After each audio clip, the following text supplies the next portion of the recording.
Sonny, are you ready to start the show? 3, 2, 1, and... Sonny, you ready to start the show, buddy?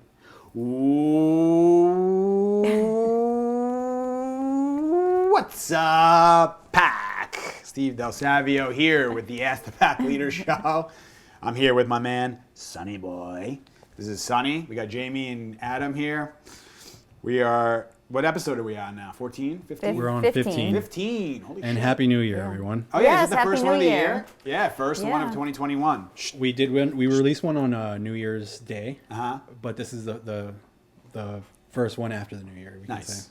That's awesome. So this is my boy Sonny here. He's here for our puppy enrichment program. What's up, Sonny? Excited little guy. I'm gonna That's put him actually on what here. you call all of us. Yeah. What's up, son? Yeah, what's up, son? What's up, Sonny Hey, Sonny. boy? Sonny. What's up, man? So look, a lot of people hold the dog like this, and it's not very healthy for them. If anything, if you're gonna hold a small dog like this, so you can see, I would hold him here and I'd walk him like this, because he's in his normal plane that he would be walking on. He's head up, feeling good about himself. And look, when a dog is submissive or nervous, what do? They expose this whole thing underneath. And I'm doing a lot of this stuff with him so he can like feel the movements and all that stuff and not get nervous about being touched and moved around. Sorry if Yeah, the good mic boy. is sounding weird. I'm gonna put him on here. So look, and this is another thing too about like, I just helped somebody recently with a dog going in. I don't know if we've done this before on here, but Yeah, I I helped think you have with about like Blue. going onto it, so they feel Blue. like they're being pulled onto it. So like if a dog is like, I'm not gonna go into the car, I'm not going there, instead of like just picking him and putting him in there, or like not going in there, here's the other option. Yeah, it's a good boy. Is you can put them on just like here. I'm gonna show you just to like the edge here, and let him feel like he's pulling himself up. Yeah, good job, buddy. Nice. So look at the body language. Let's see what he does here. There's a little bit of nervousness for sure. He's also very excited too. So the excitement level is going to exacerbate the, is that the right word? Or like make the, I don't know, I'm not the best with English people. Exacerbate, I think, what's Yeah, going on. exacerbate the insecurity. Yes. That's why I tell people, like, when we're going to deal with an excited, nervous dog, we're going to deal with excitement first, then go to nervousness. So the shaking is not so much nervousness to me. He feels like he's a little unsure, but look, that's really good. Like looking up, like, what's all this? Over here? Yeah, it's a plant. You gonna eat the plant? No, it's not. It's a fake one. Fake plant. But he's just smelling it. So look, if I right away, this is a good example right there. So he went to the plant, right? And he just put his mouth on. He's a puppy. He's checking it out, right? Don't knock over the glasses, bro. Let's see. Look at the way the legs are, kind of a little extended back. He's a little unsure about it, but he's doing a good job. What is all this stuff, bro? You're doing so good, man. Yes, good job, buddy. So with puppies, they're learning and seeing everything. So look, he came over and started putting his mouth on this, and that's what puppies do. But he, in my opinion, it's always how is the dog doing it? So how he did it here was he went on here and was like, I want to just test what this tastes like. And if I put it in my mouth, what is it like? And he was doing it in a very testing way, so I let him do it. If I went right away like, no, don't do that. Ugh, Yeah. Look at that shit. So someone's done that to him for sure. Mom, we're watching. If you're watching, I should say. So he did a little bit of like, some people will say, no, don't do it. Huh, wait. Look at what that means to them. See, and people are doing that and they're just saying, why are these humans overreacting? All right, just so we say it's not a fluke, do it one more time. Let's see. Oh. All right, hold on. So, yeah, so we're talking and I was like, no, don't do that. Wait. Don't. Oh, yeah. That was a perfect example of that. He started licking the air even. Yeah. So the excitement goes much higher. So we're just showing how it is. Obviously, we don't do that shit with these guys here. But yeah, this is a guy. So this guy to me is definitely he's like I have to see him more and do way more with him to see more about him. But he's like one of these dogs to me that's first of all, shh. Thank you. So he knows that already. Look, not offended. Look at that. Dude, so good. Dude. That's a good boy. Doing good, buddy. So to him, this is all normal. Like, but look, this tail like this and all that. People are gonna say, "Oh, you poor little thing," and make him like this. You know, they coddle this energy and they make him weak. That's really the truth of the situation. I don't care what anybody says. It's making him weak. As we're letting him go through it, you look at how much he's now coming out of his shell a little bit. He's being like more curious about stuff. Yeah, that's a good boy. That's a good boy. Oh, you're gonna get a little playful? So I could get a little playful with him and let him feel like up here we play a little bit. Yeah. Ooh, I got me there. So he's feeling like, Yes, yes. Okay. I'm using the excitement a little bit right now to help him overcome the nervousness. That is true. But this guy, the first thing we did, and I had a video call with the owner, and she was telling me all the things. Believe it or not, this guy was like, he's like really mouthing her and barking, all this kind of stuff. Just total nonsense already. And I was like, wow, like expecting a, pretty crazy dog to come here. But it's very common that it's simple things that you can do with a dog like this, especially at this age. What's up, buddy? Yeah, this is so he's showing me more of who he is. This is just more of the nervousness right now is being on this table, and it's a slippery surface that we've seen it with the other dogs. Like they get a little unsure about everything on here. Look, so if I want, let's see. Yeah. Oh wow, look at it. Shh. Thank you. Very nice, buddy. He's so good. Yeah, he's a good guy. He's a really nice dog. So I'm not sure what the breed. I know he's Cavalier. It's obvious. But is this the Cavapoo thing? Or I think it's Cavapoo, if I'm not does she mistaken. show us, by the way, like the breed to me is not Doesn't matter, that does it? big of a deal. It matters. Don't get me wrong. It matters. Oh, you know Like, what he is? He's a dog. Yeah, he's Yeah. a dog, right? Good point. Yeah. And this tail thing is so Cavalier-like. What do you think about him, That's like Jimmy? the traits. I You know think what I mean? he's cute. Like You it would like be him? like me saying oh yeah, these like Italians are so loud at their like Christmas dinners. Like, I just had one. Are we lying? Huh? Are you lying when you say that? No, I think that's the truth. It's Yeah. being 100% truth. Yeah. Like I'm saying that like. Wait, what did I say? Stereotypes are funny loud? sometimes. Yeah. Yeah. That they are. I Yeah. mean, it's just there's part of like, not all. It's the generalization. Not Doesn't all, mean but that most. not all, but most. Yeah, exactly. So we're gonna get you that shirt for sure. Yeah, this is good. So how you doing, man? You like being up here? Yes. I don't know. I feel like he's. I'm like one getting of my the, fix just so you guys know. a little Seriously. bit, because No, I'm always seriously. like working with you. I know. Yeah, you're doing very good. What I was gonna say was I think he, if I'm not mistaken, That's he's a probably good one of boy. the better looking dogs that we've had on here. Or who else would you say? Betsy. Oh my God! Look at Jamie with her Betsy lamb is bullshit. definitely leaning more. Hey, towards I just the want to make a labs. point that we had fucking Nico right on the show right here, like Yeah, a couple but of weeks Nico's ago. like- Nico's like the Whatever. third He's old best news. looking. Nico, yeah, Just kidding. yeah, sorry, Nico. No, Nico was, I would say, one of the better looking ones too. He starts whining. I don't want to look there. Look, so licking, show licking, you. licking. Look, like a puppy, this is like the licking thing is a lot of excitement, but it's also of them like an approval thing. Like you'll see they do that to adult dogs too, a lot of the licking thing. And if I want, shh, that's it now. I just want to put a limit on it, I stop it. And now if he didn't stop there, I would do something with the body or hold him or say, hey, What's up, dude? and relax him and say, I don't want you to do that anymore. So you see, he's not offended by it. You know what I mean? He doesn't get angry. He He's opened not. up for sure. He was way more nervous. That's what I'm yeah. saying. He wants to. This is happy-go-lucky for sure. So this is why people say, like, what's the pack position? If you saw him when we first put it on there, ooh, it's back of the pack right away. Not like it's a bad thing, but they would say he's definitely back of the pack. But he's not to me. He's just a soft middle of the pack. He's not that sensitive physically to touch. Yeah, because he's enjoying that. So he's not that sensitive to physical touch.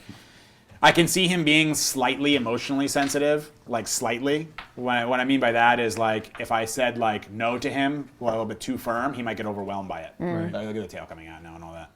But look, this is what I'm saying. This is the advantage of letting them go through it. Look at the tail. You notice the difference between the tail and before. It's a big difference. Have some of my water. Enjoy it. He wants water, you can have some fucking water. And this has happened to Steve on the podcast before. You actually drank the water I after know. dog. I'm part dog anyway. I'm half dog, half human anyway. So Part who dog. cares? How's that? Good water, bro? You went right for it. You went He's gonna right stick his for whole it. head in Well, there. look, this is a perfect example. I forgot about like the showing the food thing because I don't want them to guzzle all that water. Oh, by the way, nice shirt, Jamie. People are gonna think we, Oh, haven't, thank we don't give you. these dogs Good shirt. water. He's probably just never drank out of that thing. Look at that. So that tells you the ears think he knows it. So I'm not gonna open it right now. I'm trying to open this damn bag. Look at the tail Look, now. look, look. Hurry up, dude. Hurry So this up. shows you what food means to this guy already. So this is what we got to work with. Look at that. This is a good thing to see. So here, I'm gonna actually open this up because he thinks of this way.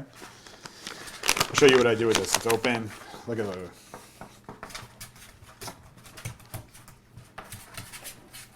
Just watch if he goes too excited that way to not fall. Yeah. So like I let them go through all this. To me, with a You can close puppy, your laptop for now if you want, Jamie. that's better. That's okay for now. To me, with a Protect puppy, him a little. am I allowed to talk? All right. To me, with a puppy, you know that? Like I did a video with the dog Shelby, this Irish setter. That's better. I want to give him at least a taste. Yeah. Your boy Eric's dog? Yeah, his dog. Like I did a long video with him when I did a consultation, and I was talking. That's better. Just break these up a little bit. It's actually a benefit that I have the thing there. Because I don't want to give him too much. I'm going to do my thing here for a second.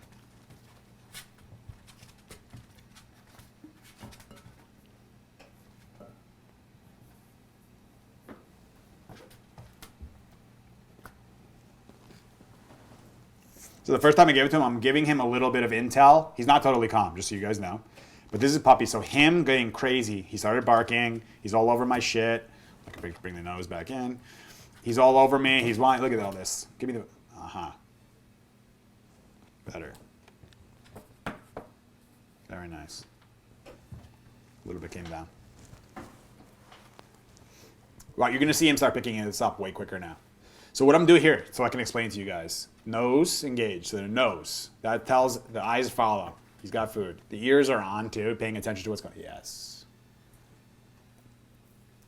I'm taking it much more gentle now. Very nice. So you can get to see in live action how a dog is going to start calming down. Look, look. Yes. Good job, buddy. And just so you also know what I'm doing with him too with the food is I'm not like putting it here and having him come to me with the food. I'm kind of like giving it to him, but giving him a little bit like push to move back while he's having the food. Like so, bring it like. Now look what I'm learning. Good. I can't. How quickly he picked that up. Seriously. Yeah. Good.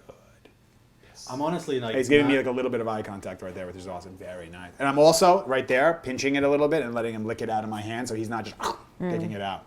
So look, sense now the scent. Look what the scent's now telling the body to do that action.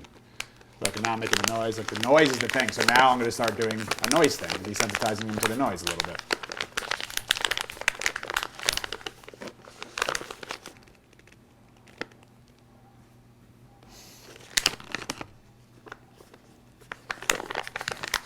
What I was saying before is there's a lot of value in this dog getting excited, getting pushy, barking, clawing at me, whining, moving all those fast movements. Look at how much longer now. Good. That was nice eye contact, my man. Look, right back there. Good job, buddy. See the energy coming down? But because why? We're showing him calmness is what gets you the food. Now, people say, well, how do you teach obedience then if you're just doing it this way? Also, what I'm doing with the thing here, look, I'll move him away. Look, he doesn't even want to come to the food. Look, and I would go like this. Sit. Good. Yeah. He's taking it very gentle. That's it for now. Leave it on that note. So to review, look, I'll finish it with this. And I'm just going to give him, it doesn't always have to be food, by the way. Yes. Good boy. Good boy, buddy. I know you're looking for the food there, but I'm just going to give you a little bit of physical affection, cute boy. Yes, very good. Good job, Sonny boy. Now I can send him back to some excitement. Good job, Sonny. Yeah, way to go, buddy. Yes. Shh. Shh. Now he's forgetting. Sit down, buddy. Yes. Shh. So now I'm telling him that's what shush means. Just remember. Sit yourself down, calm down, and relax. That's it.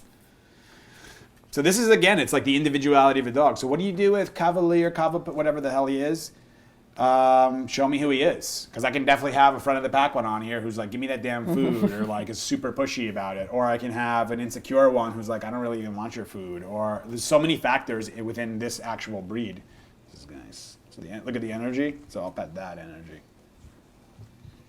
Yes. Doing so good, buddy. Look at that cute face you have. Oh my God. And I'm male and masculine right now, but I'm being pulled to feminine hardcore right now. So I'm gonna control myself. But I listen, I have these talks with the clients, and you guys hear me say it to them. I tell the females I say, listen, this is gonna be more challenging for you than it is for me, because you're a female, your hormones are gonna be estrogen, and you are 100% going to be feeling more of an emotional thing with this dog than I am. So I just need you to be aware of that, and it's not going to be easy. There's a reason that I have 80% of my clients as females. I was just going to say. It's because like the female's instinct is to emotionally protect. So and then this thing can also bring out mothering instinct and all those things. But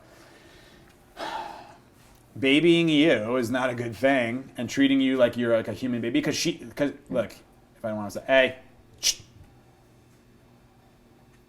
Well, here's a question then.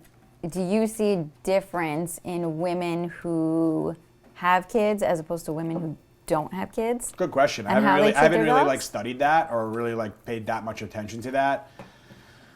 I do want to do a study on this though, actually. Because I think that would be interesting. So to here's see. the thing, speaking of that, is, people always say science has proven. First of all, science, okay. Like they also prove, like we always say the thing, science has proven that cigarettes are healthy in moderation. Like that's the one I always love to go to, because that was at one time approved. That's true. But there's a lot of things that I want to do studies on and do like clinically review. What do they call them? It's like Clinical study. clinical studies A trial. or Clinical trial. Clinical peer-reviewed trial. studies, all that crap. I want to do that stuff, but which takes a lot of money to do that. So, but that's because I want to be able to show and prove under a controlled environment all the things that I've learned and seen and experienced over the last like 12 years with these dogs. And I want to do one on, I don't know if I should spill the beans or whatever, I don't give a shit. Someone can go try to do it on their own. I want to do one on testing like a human being, both male and female, their hormone levels. And then testing them by bringing a puppy into the scenario and see how the hormones change just by being in the presence of a dog. Right. I wonder if that's already been done. It could have been. I don't know. I feel like it has been. For Right? whatever reason, naturally, I feel could like be. it has been. It could have been. I like if you your- guys know that study's been done, then definitely send it to me because I want to see it. I like your question when you're asking, is it women that have kids that are actually more prone to feeling the mother instinct come about with dogs. Right. I feel like it's just a innate thing though, instinctual. So whether you have kids You're or saying not, it doesn't matter. I don't think it does. 'Cause I Yeah, I feel don't like think so either. No? That's just naturally what I feel. I really don't think it's going to matter whether they had kids or not. Maybe it does, and it is. But regardless, my point is like people can want to go into this whole thing about. I'm not going to get into the whole PC bullshit and everything, but I'm just saying that in animal world, there's a difference between a male and a female when it comes to hormone levels. I mean, science proved that. It is what it is, right? That's one that has been proven. Like if I test your hormones versus mine right now, our testosterones are going to be different, our course. estrogen, all those things are going to be different, right? But that's a big factor in my opinion, if we're being honest. Yeah, that's Maddie. If it wasn't for her, I don't know what you would be doing, dude. You just pause to look at that, right? Yeah, he's just like, don't put that in your mouth, dude. It's not good for you. Let's get this guy. I was beginning to say this earlier that So this I'm is actually one that the thing is on way too tight. yeah. I know, dude. Well, you're gonna learn your lesson now. Jamie, I feel like naturally with me, I'm not like That's one to see, right? So whoever brought him up, or whoever was doing this with him, look, this collar is too loose. This is one that you can see on the spot right there by leaving a collar on a dog. What could potentially happen? Which was he's going, I gotta get at this thing. But I didn't panic there, if you noticed, right? That's something that happened on the fly. He got his he would have got stuck with that shit, just so you know. So that's like a collar that if we leave that collar on, it can get stuck. So I just take it out and say, no big deal, dude. Just now you learned your lesson. He went in and yeah, I know, dude. Well, when you put your mouth inside of a collar, that's a life lesson. That's not going to be a good idea. I assure you he won't try to do that again while we're here. It's a way for people for the dog to learn, but it's too many people, in my opinion, are just coddling them and not letting them experience life or guide them through life and show them, hey, you made a mistake here. Like, look, we were just talking about this before about like giving the opportunity to make mistakes within the bit. Shh. No. Shh. Yeah. Shh. Let's see what happens here. Thank you. Shh. That's it. Now I'm going to take him off from here. He's getting a little bit too excited up here. Come here, buddy. So how I take him off too. Look at the paws like this. I don't want to pick him up like that. I let him relax for a second. Look at the body. Relax. Yes. Here's another good one for you people, right? Is when people pick up a dog, the dog, when they start putting it down, the paws start going crazy. He's not going to do it because we've been doing it the right way with him. But like people hold the dog here. I'll do it low so you can see it. And then they go to put the dog down. The dog's like fucking going crazy to try to get to the ground, and they put it down like that. So that's the association as I'm going down, get excited, and then go. So instead, I want it to be like, look, it's a little bit of it right there. I'm gonna wait, and then just relax for a second. See the paws, the nails and all that? Just relax, buddy. Aha. See the head coming up? Mm-hmm. That's it. Beautiful. I just don't want the running away, the fast movement and all that stuff. So putting him down, instead of picking it up nicely, putting him down nicely. And then he just goes on his thing. Very good, buddy. So that's Sonny. You're doing very good, man. Really good. Shh. Now, notice I don't remove it.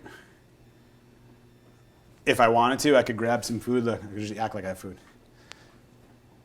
He knows there's nothing there. This is what people also want to see too about, like, oh, how do you redirect them and all that crap. Let me see if he does it again.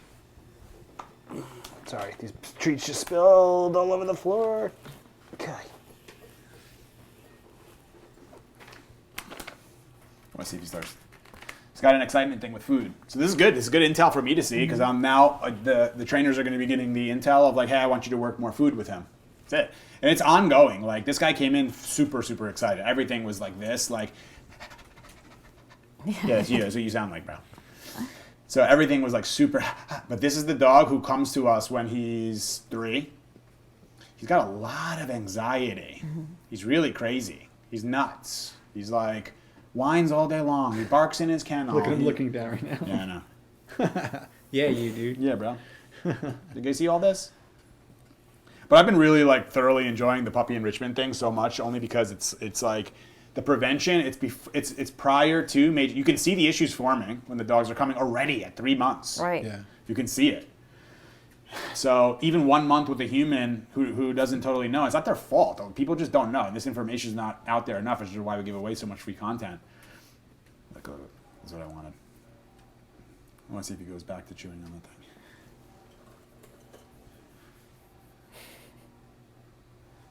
No. Sit.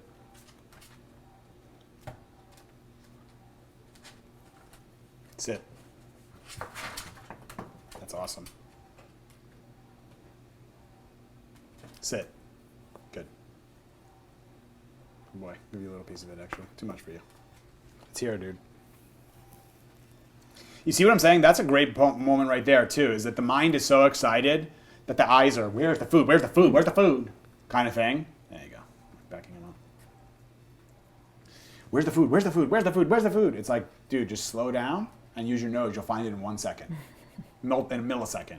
That's Nico. Sometimes when the snow's out and all that shit and I fire the ball in the thing, he just runs around aimlessly looking for the ball like an idiot. Like frantic almost, right? Yeah, it would be He's like me being excited like, where did I put the microphone? I close my eyes and like, I think that might be the microphone. Like, it's not my best sense. It doesn't make sense to do it that way.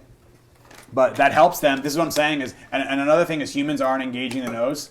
Look, saying this for what? So you desensitize them to things. Now I'm not going to give them a result from doing all this noise. Because I don't want to positively reinforce excitement towards the bag of food, towards the bag.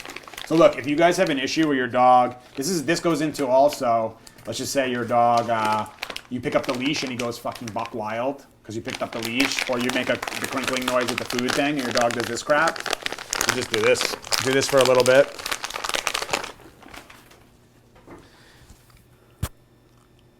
So what else are you guys talking about? So what I'm saying is you could also do it with a leash. You'll see how I get disengaged because there's no result now from it. Well, why didn't I get the food? What the fuck is going on here? Because it's a way to want that noise of that crinkling bag to make you behave like that. Look, really good there. You help him. People are going to say you're teasing him. No, I'm not. I'm teaching him. I'm helping him to not become overwhelmed by this sound of a crinkling bag that sends him to full-blown excitement / anxiety.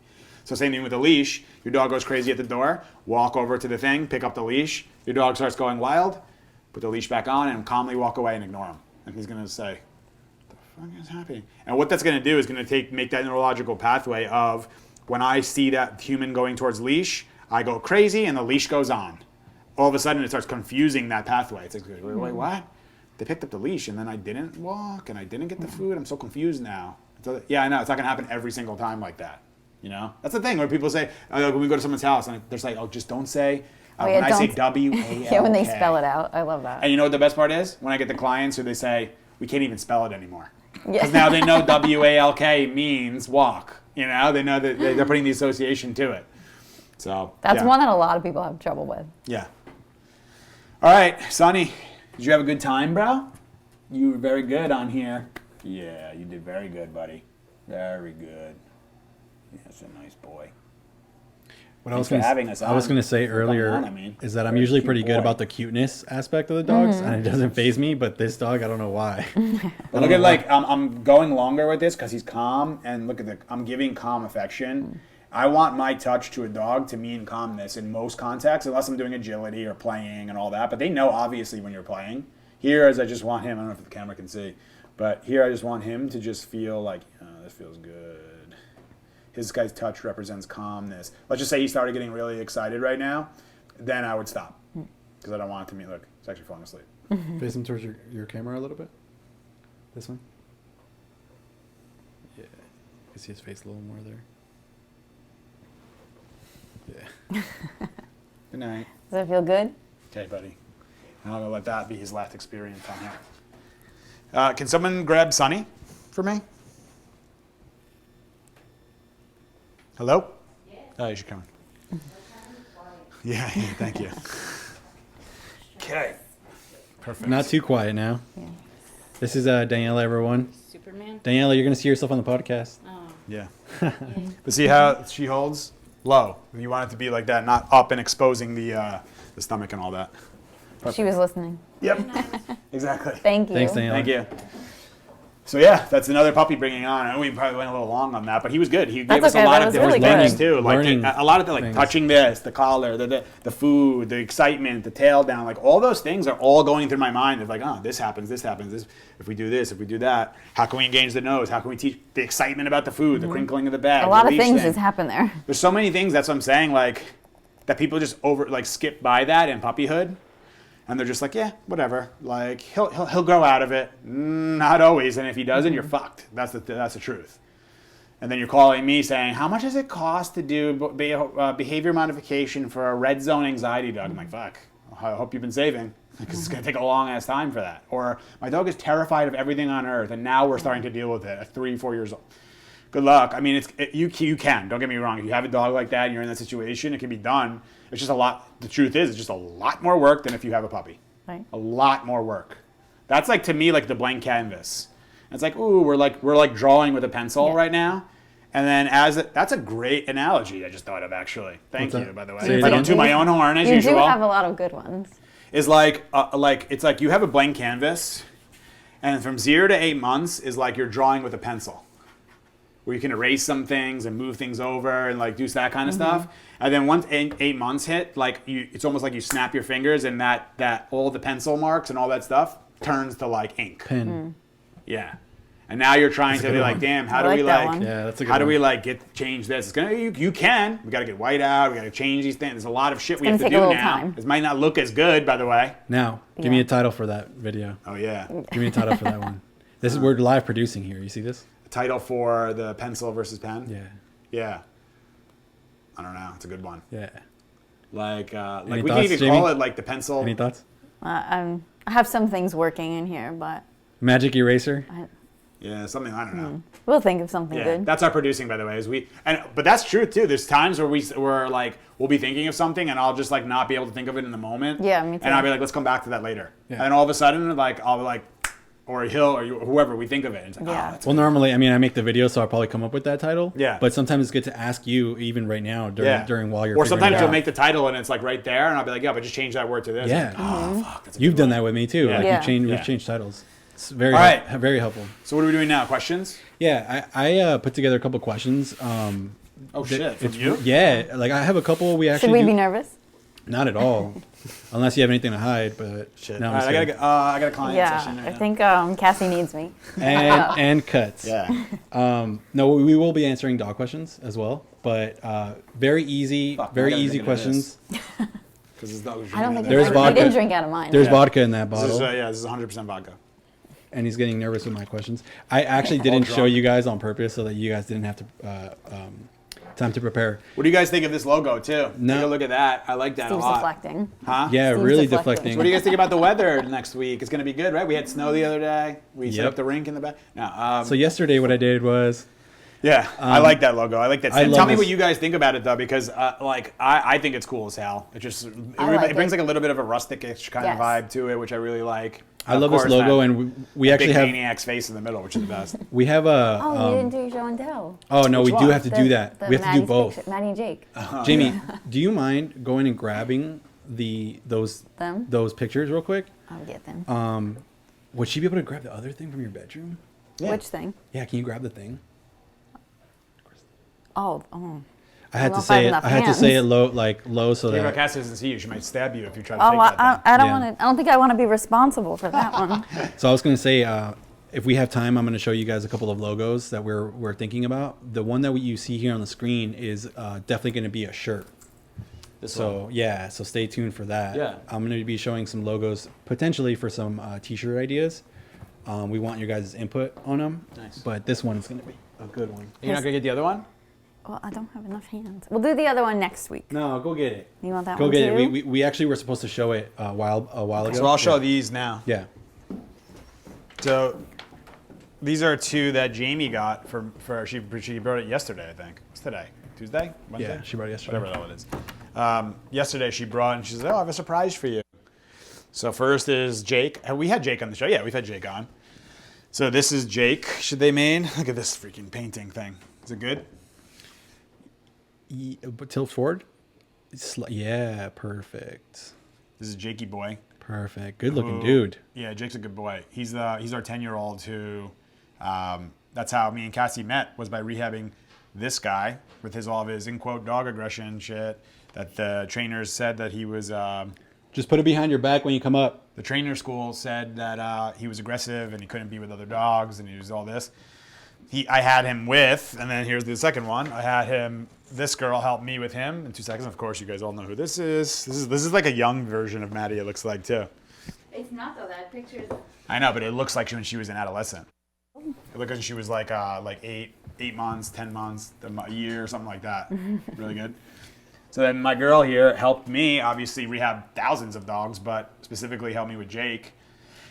It's so funny because now the story, like everyone comes to Good the job on house. photo selection, by the way. So good. Both of Everybody those. comes. I to took that photo of her sitting on her bed. Amazing. Oh, I think really? I It's was even making. better that you took the photo. I think I was making like a weird noise. It's funny though because people will come to the house and like they come they'll come to the ranch and they walk in and they're like come thing and they're like, oh, there's a dog there, Yeah. and they're like with their dog and Jake's just like on his bed in the corner like could care less what's going on kind of thing. And I'm like, yeah, that dog they actually the dog training community actually labeled as severely dog aggressive, could be never by other dogs. I was like, and I'm like, clearly as you can tell. And he's Yeah. like, couldn't give a fuck. He's The not dog's there. fazed He's been at living all. in a pack for the last 6 years, so he's like, that's totally not true. And where's the other thing? So for, It's right there for on the that floor. thing, Nice. Turn it on first. Yeah. Yeah. This thing is sick. It's not working, the light. Great. perfect. Refund? No, it's chargeable, I think. The battery's out on it. It's okay. Yeah, whatever. We wanted to have it. I'll just bring it on like this anyway. Yeah. So wait, which way should I show you first? It's a little. I'm bit gonna be fingerprinted looking and at stuff. I'm gonna be looking at Jamie until he puts it up onto the table. Perfect. Look at that thing. That's sick. So this is what you're gonna do. You're gonna slide hold into on. the middle. Slide into the middle of the table, Like facing closer out? towards me, and then turn to your Can you- right. Pivot. Yes. Keep going. Keep going. Keep going. Right there. Can you move the camera? so I you can see move the it? camera, but this is for No, like no, the wide this- angle. It has to go the other way if you want to see the head moving thing. Oh well, I don't know if you wanted to do that. We can do that. Yeah, do that. Yeah. Let's do that. So this is obviously, we all know who this is. This is Maddie. It was a laser sketched like thing of her, which is so fucking bizarre to see this thing. It's like super lifelike. It's and It's by so the way, this is interesting how they do this. this is the same picture that's that logo. Yeah. Yeah, this is the same one. So then this one, how are we gonna do the show like with how the head follows? gonna do is you're gonna Face it towards this camera here. I can see it happening right now. Tell me when. Are you looking at it? Go ahead, Let me see if it still does it. and then now to the other side. Yeah, keep going, keep going, keep going. Can you see it? Yes, of course. So like as you move around the room, And then we're now back to moving. you. Slowly. We're obviously moving it like this way. Look at that. You could definitely see that. But yeah, like, so this is up in me and Cassie's bedroom. So when we like walk by, Cassie of course has it facing this way. So like when you walk by, like Maddie's just following She you around the follows room. you. I mean, it is like bizarre, dude. Even low. I don't even know and how they everything. do that. I have no idea, but it's amazing. Look, do one more thing. Bring it a little bit closer to the camera and just do it with your hands instead of sliding it because Okay. it was a little bit like, yeah, like that. But it only does it on the one side. Yeah. Yeah, that was a perfect representation. Perfect. It even Thank you. looked like looking this way. I don't know how comfortable Crazy. you would be, but would you be able to Yeah. do it there? Yeah. Okay. We'll do it this way. Amazing. Oh, amazing. Amazing. Seriously. I gotta put that thing away because I'm gonna be drinking the dog's Yeah. fucking dog water again. No, you will.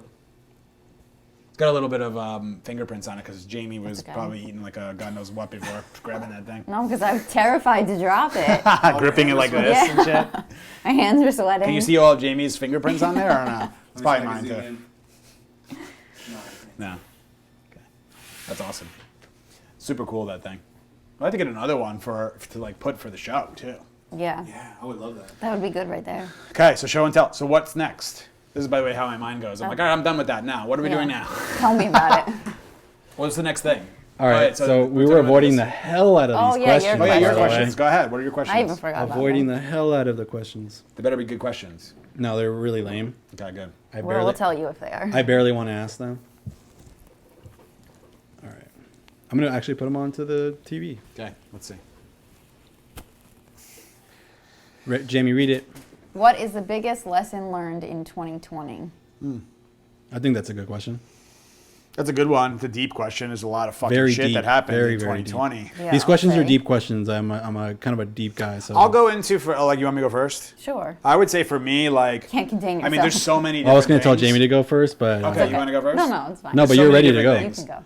Like the one that first popped in my head was about like how like during coronavirus, like when the whole thing started of I don't know if it's a lesson, or maybe it was the lesson that already happened, or it was an observation or a realization, I would say, which is like the fact that I was able to like when we realized this thing was going down, I was able to like not panic. I felt the initial feelings of like that start to be like, all right, start panicking, start freaking the fuck out. Like you're a human being. You grew up with like all this bullshit. So begin your journey of like being crazy. But then realize like the best lesson was how being able to stay, like all the things that dogs have taught us about calmness and confidence are the two primary ones for me, and happiness too, but love also. But the calmness thing, but staying calm, we could see so many options. I'm saying, all right, this is happening. It's like, when has this ever happened in history? There's no blueprint of how do you deal with a small business in the middle of a global pandemic when everything's shut down. Right. Like there's nothing. How do you deal with 3 months of $0 in revenue? It's like, wow, what? How do you do that? So it's so easy to panic in a situation like that. But from starting with Maddie through all the dogs that I work with, the people I've worked with, like that was the biggest one for me, was realizing staying calm, saying we're gonna get through this, setting an intention, following through with what we wanted to do, being I guess flexible or like malleable, or being able to like pivot in different directions based on what the hell was happening. That was the biggest thing for me, is realizing that. And the same thing I talked about with happened with Maddie. I realized all the work with dogs that happened obviously in 2019, but when all the stuff with Maddie, with her getting cancer, when Cassie's like, she has cancer, you can feel it like for everything. You're like, all right, well, what do we need to do? I feel like that's what we always say too. It's like, we'll figure it out. Like when Yeah. anything happens, we don't panic. We just Yeah, and that's what the dogs have taught us. we say we'll figure it out, and Yeah. we always do. The second thing I would say, which Hey, was, you only get one. no, I get two. The second one. All right. The second Well one, which is then. actually the more important one Your for me, face, though, though, which your was reaction was the best. that's front of the Okay. pack shit right there. Oh You my you guys see God. it. Calmness and just doing it. Jamie's about to take front of the pack if you don't She's fucking gonna calm give me the down. finger. I'm like insecure. I'm insecure dominant and shit. That was actually No, the biggest one, I would say the biggest though for me for sure was the understanding about the forgiveness shit. What was your first one? Just to The make first thing sure. that popped in my head. I'm gonna actually have to cut you off on that one. I'm not gonna let you get the second thought out. The first one. Can you reiterate the first lesson learned? The biggest lesson learned. The biggest lesson learned was just that the dogs are teaching us in all aspects of life, including business, how in the middle of a global pandemic, that calmness and confidence, and honestly love and happiness, like Caesar talks about, all that stuff can be applied in all scenarios of life, and nothing is that big of a deal. I mean, there's a global pandemic and shit can be shut down, but I don't have to react to it in a way of like, oh my God, it's a da da da da da da da. Like a calm, confident dog would not behave like that. And if I'm gonna lead a dog, I can't behave like that in a panic thing. Oh my God, the dog showed his teeth at me. Oh my God, he got the thing in his collar. Oh my God, like that kind of reaction. So overreacting, the dogs have taught us not to overreact. So that the lack of overreaction and being able to stay calm and confident in the face of like total uncertainty, by the way, like the amount of uncertainty is like level 100 out of 0 to 100 to 100.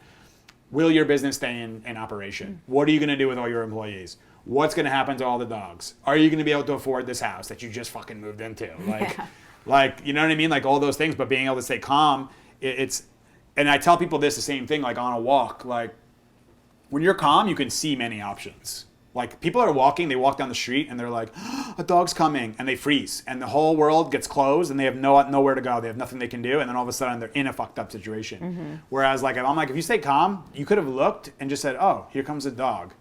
Wow, there's 10 feet of space over there that I can just walk to the side and calm my dog over there. I just didn't even see it because I was so wound up.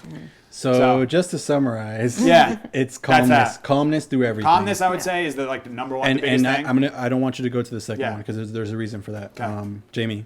I could go now? Yeah. It's my turn? Okay. Okay. Yeah. Look how disappointed he is that she is. I know that I have to talk. Okay. Good girl. Go ahead. Thanks.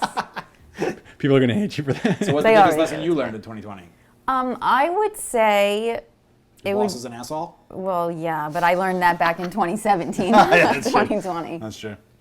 I would say that not to take life too seriously because you never know what's going to happen. That's great. And I would say to always be open-minded. Yeah.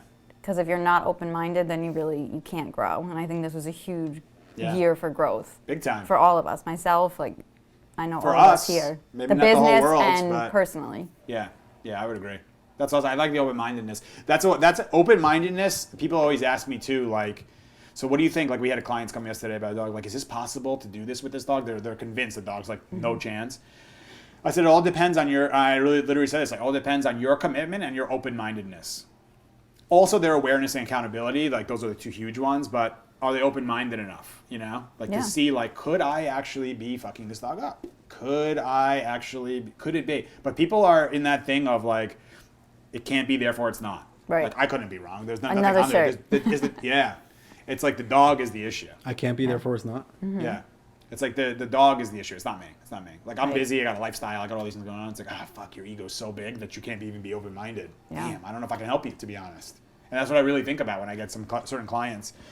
Well, the You know, that's open-mindedness actually- brings the awareness. I was going to say, Yes. can you explain the open-mindedness for yourself?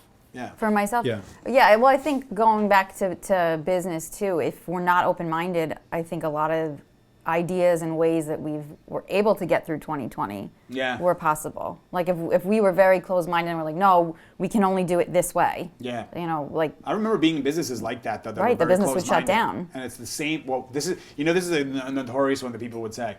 This is the way we've always done it. Yeah. And that, to me, that's like the kiss of death type of thing.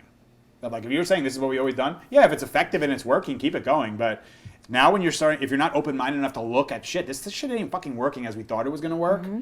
But that's the only way we've done it, so we're going to keep doing it this way. Right, so why can't things be improved on? Yeah, it should always be able to be improved. But yeah, the open-mindedness to me is like a huge one for the client. So open-mindedness and... But you said that then to lead to awareness, that leads to accountability and shit. But that's true. But also, I like what you said about not taking life too seriously. That was a really good one too. Mm-hmm. That's another good one. That's You're welcome. that is a good one. Don't We you should wish- let Jamie don't talk you more often. Wish I went first. Well, now she's gonna go first for the second question. Well, let me just say something about that one, which is like that we've been saying. Almost being playful a little bit. Yeah, like, too, nothing's getting a into big that. deal. Right, Nothing's right. No big deal. Nothing's a big deal. Maddie has cancer. Okay, this is not that big of a Okay, deal. how do we What deal do we with need it? to do about it? really thinking like that. People say, what are you talking about? Reminds me of a conversation we had with somebody about no big deal and the cancer thing. It's like, yes, it was a big deal. It's like, well, maybe to you and your reaction, it's a big deal, but that's not going to be a very effective way to deal with that situation, and be the best for that person or that dog or that whatever the fucking thing is. Yeah. But I think that's a huge one for sure. No big deal. Don't take life too seriously. Open-mindedness, huge. And then going with the no big deal thing too, like one of the movies that I don't know why, but I like watch it and I'm like, look at this animal. Like I just can't deal with that movie. Like when I say I can't deal with it, I put on Lion King. It's even the new one. I was just gonna say Lion King. Remember how at the beginning I kept blasting Lion King and like you played that beginning with all the scene. animals. I think you showed it 30 times in one night. Because first of all, when people would come over here, so everybody can understand. I got a new TV, which for guys is like the biggest fucking deal in the world, right? And it was like this OLED, and I got the surround sound. So we're like, guys love things. Like we love things, And women are more with like people, and they like women like things. No, they like things, but females are more for people. The studies show that shit, right? So for me, it was like that's true. Cassie's bar is more for people too. Yeah. To like entertain. Oh yeah, for that's sure. True. Yeah. And so I would put on with the sound. It's just so clear, that movie, the new Lion King movie, and like the sound all over the ranch and all that. But in reality, I just love that scene so much because it's the opening scene. It shows all these species of animals all going there to follow a fucking leader. That's what it is. And it's a lion who in theory would be killing all those animals and all that stuff. And he's explaining about how the earth and the circle of life. And then in that movie, what else did they talk about? That line, Hakuna Matata, means no worries. Yeah. That goes to the no big deal thing. I really think about that. What a great freaking movie. Unbelievable. It is. Such a good... And I think that was a movie that they almost didn't make. Really? I read that somewhere. They were like, I don't know, this might be a little bit too much for kids and all that kind of thing. Man, I'm so happy they made it. I think it's their best. It's a great movie. I'm so happy they made that movie. I get like goosebumps. Do you remember? I know, me too. Me too, look. Seriously. Look at that. I could see it on camera. Can you see it? Yeah, absolutely. Yeah. It Is Time. Do you remember that? Yeah. It's dude, that's another one.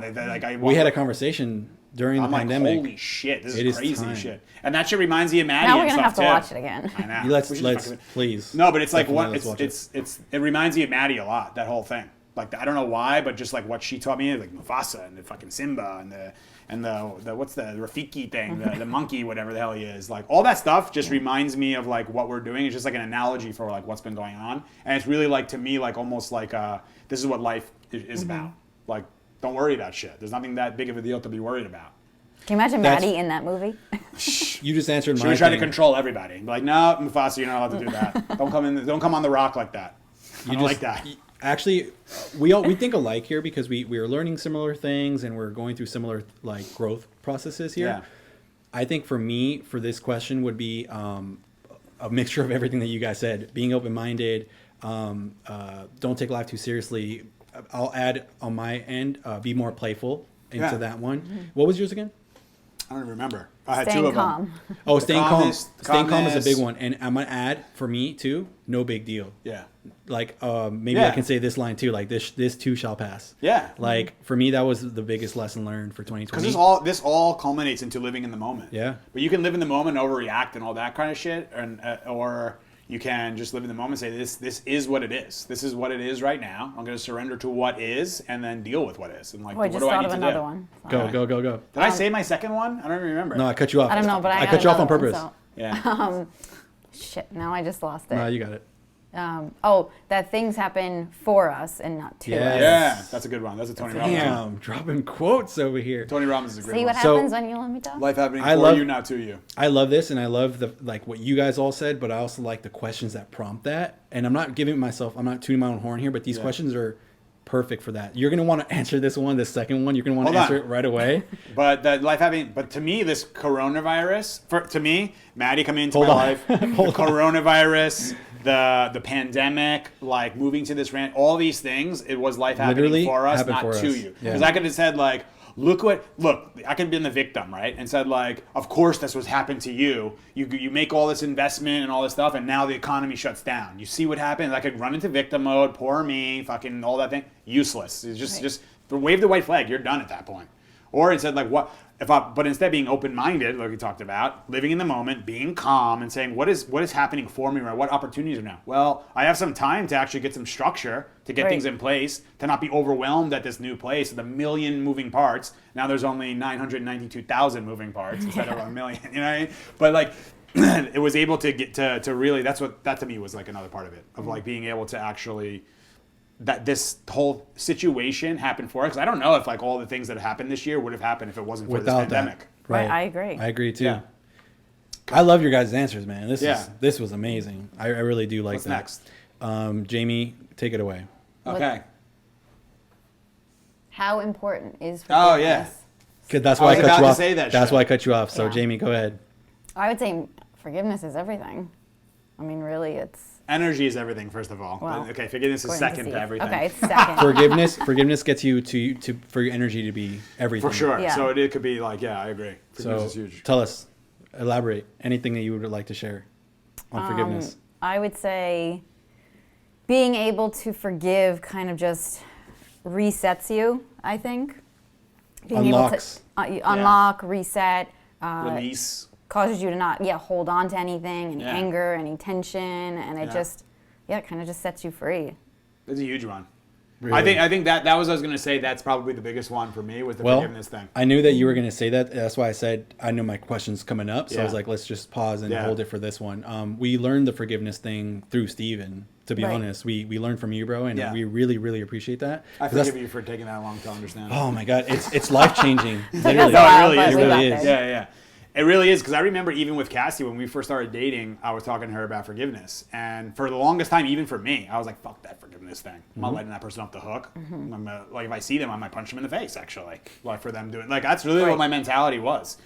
And I realized that I was only holding on to anger and resentment and all that bullshit. But holding on to it, you're literally holding on to it and saying, like, I want to take this toxic shit and keep it inside. Yeah, and make it hurt me even Yeah, more. make it hurt me so I can go hurt. And the thing is, too, what people don't realize is when they're doing hate and anger, they think that they're like putting it on somebody else. In reality, they're practicing it and amplifying that energy within themselves, too. Because I can like- tell you out of Right. experience. I don't It's give like a a fuck what cancer. you guys can show me studies and this and that. I lived it, and I know the answers to this thing. This is what I'm certain on. Is when I was angry and I was frustrated, I would go online, I would talk shit. I actually did a post on this, not a post, a story on it, where I was saying like about the haters and people who talk shit and try to bring you down and all that stuff. They're just projecting their inner shit. It's so true, because that's what I was doing. When I was the most frustrated, the most angry, that's when I was talking a lot of shit. Right. I would want to like say mean things to other people, hurt their feelings. I would say it in like a kind of a kidding way, but also like taking digs and like being over the top or sarcastic, but with some serious stuff. Like, I was just trying to release my stuff, getting into fights because I was like, had all this pain and anger inside of me. But even talking with Cassie in the beginning, like, I started realizing this is not healthy. This is not good. The more I was working with the dogs and all that. And Cassie was like the same thing. She was like, forgive. I'm not forgiving anybody. Yeah. She goes, you're letting them off the hook. That just gives them like freedom to do whatever they want and this and that. I'm like, no, And it also doesn't. people see it as if I forgive you, then it makes me look weak. Yeah, and actually it makes you strong. Right. That's the thing. That's the illusion of what reality has created with us, is like, by forgiving, like if someone's really offensive towards me and I'm like, I forgive you for The that. illusion of forgiveness. It's like, oh, you're so weak. It's like, no, I'm actually strong because Dang, she's getting Yeah, really good at yeah. this. The illusion of The forgiveness. illusion of forgiveness. Because it's literally goes into, if I forgive you, then I let you off the hook, you win, I'm weak, all that. That's bullshit. It's not true. By me forgiving, it shows my strength of me being able to be like, I have enough courage and confidence to get rid of this crap that's inside of me. And I know that you're in a fallen state to be doing the shit that you just did to me or said to me or talked behind my back or cheated on me or fucking stole or whatever the fuck you did. That person's in a fallen state. So they're not thinking from a place of calmness, confidence, love, or happiness. Bottom line. So to me, that's the tremendous strength, because it takes a ton of courage, by the way. We were talking about the forgiveness of our parents and like forgiveness of, it's not just parents, by the way, it's all people in life. The people you have resentment towards, anger towards, whatever it is. But we talked about it last week too, that the dogs forgive people. Right away. That's a great Right? one.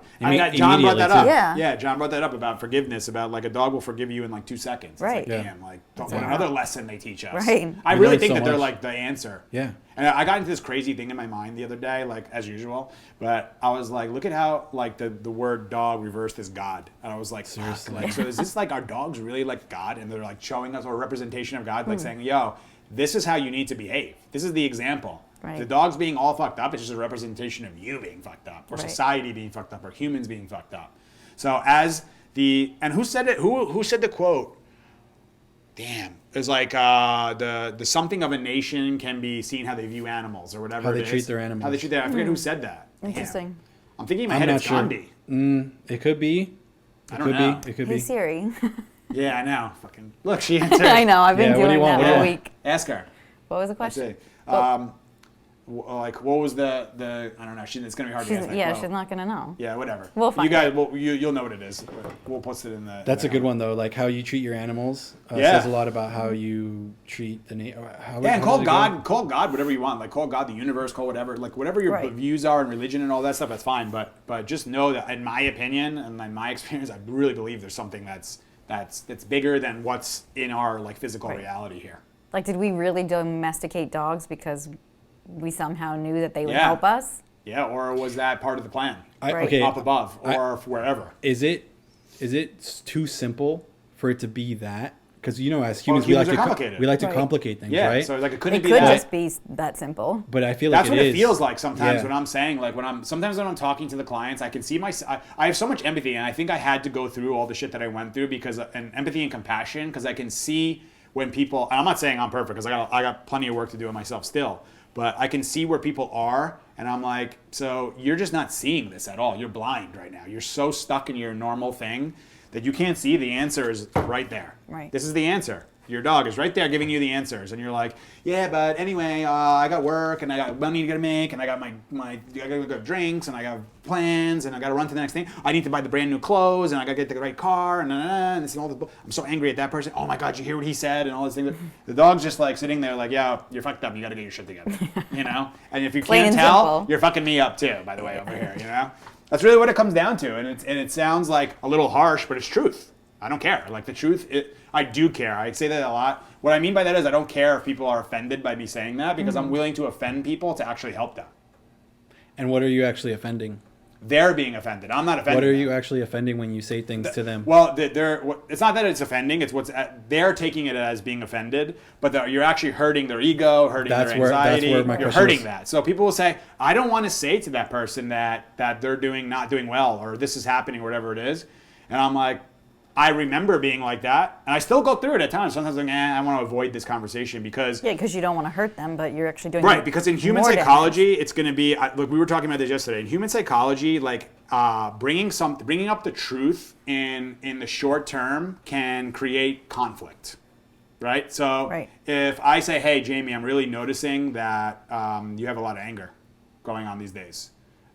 No, it doesn't. I could easily cause conflict. Or I could just say, no, Jamie's great. I don't have no issues with her. She's no problem. Hey, how am I doing, Steve? Yeah, you're great. Everything's awesome. I'm lying, and I'm actually hurting you. I'm hurting the good side of you, or your highest self, or your highest vibration, because I'm not allowing it to go. Because it's like, oh, I'm doing good. Right. But as opposed to, hey, I'm noticing this anger. I'm not angry. Well, these are the reasons why I think you're angry, and this is why I think that you need to deal with that, and this is why blah blah blah. That's actually being truthful, but that can create some fucking conflict for sure. But people want to avoid that but in the long term, it's actually a really negative thing to do. But having the honesty up front, even though you're creating that conflict, it creates tremendous positivity long term, over the long term, because it actually helps people. What was the quote you used yesterday that sparked that whole conversation? I don't know. You remember what it was? He said a specific quote just about that. I don't, but I did want to say that. I was asking you that question for a reason. Like, what are you actually hurting? Yeah. You're not trying to hurt the person. You're hurting the ego. Yeah, I mean, you're hurting your ego that thinks you're better than other people. And the ego's very fragile. That thinks you're fancy, and you're so hot, and you're so tough, and you're so strong, and you're so... It's all bullshit. Like, that's all ego. It's all nonsense. You're not better than anybody else. And we have to realize that we're all connected. I mean, humans are all connected. Animals are connected. The earth, we're all connected. So if you think you're better, you'll deal with that at some point in your life, for sure. You're going to suffer. I can tell you that for sure. Well, how do you know, Steve? You act like you know all this shit. Because I was fucking suffering for the first, 30 years of my life. I shouldn't say the first 30, but, once I developed shit and then kept it going, And I was around people who were the same. So it's easy to do that. Ready? Next.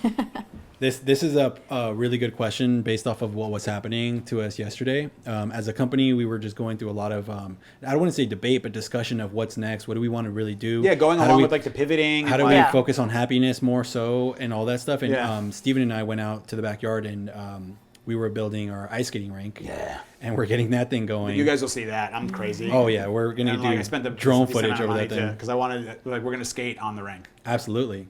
That's, by the way, we're going to do a video Imprint. Do you guys know? I have to. You know what I have to do? Remind me to get the pictures of when me and my brother were young and my father freezing the driveway. Oh, nice. That's where I got this whole thing. Oh, really? Yeah. I didn't know you guys did that. And I saw someone did it, and it like clicked in my mind. I need to do that right now at an extreme level because, as we know, Yes. as we can tell. But I need to use the bathroom. We are going long. We're about an hour in. Okay. Do you want to? Let's go to the questions and just do a wide view, right? Do you want to do a question, or can I? I have you two have more one more? questions of mine. Well, maybe one more of yours. I and think then so. get to Unless the you want to questions. ask the next question, and then I'll answer it while you're going. Yeah, let's do it. Jamie, here we go. You're gonna ask this one. Okay. Are you good at patience? Why are you asking me that? Absolutely not. Imagine. Am I good at patience? That's an interesting way to put it, right?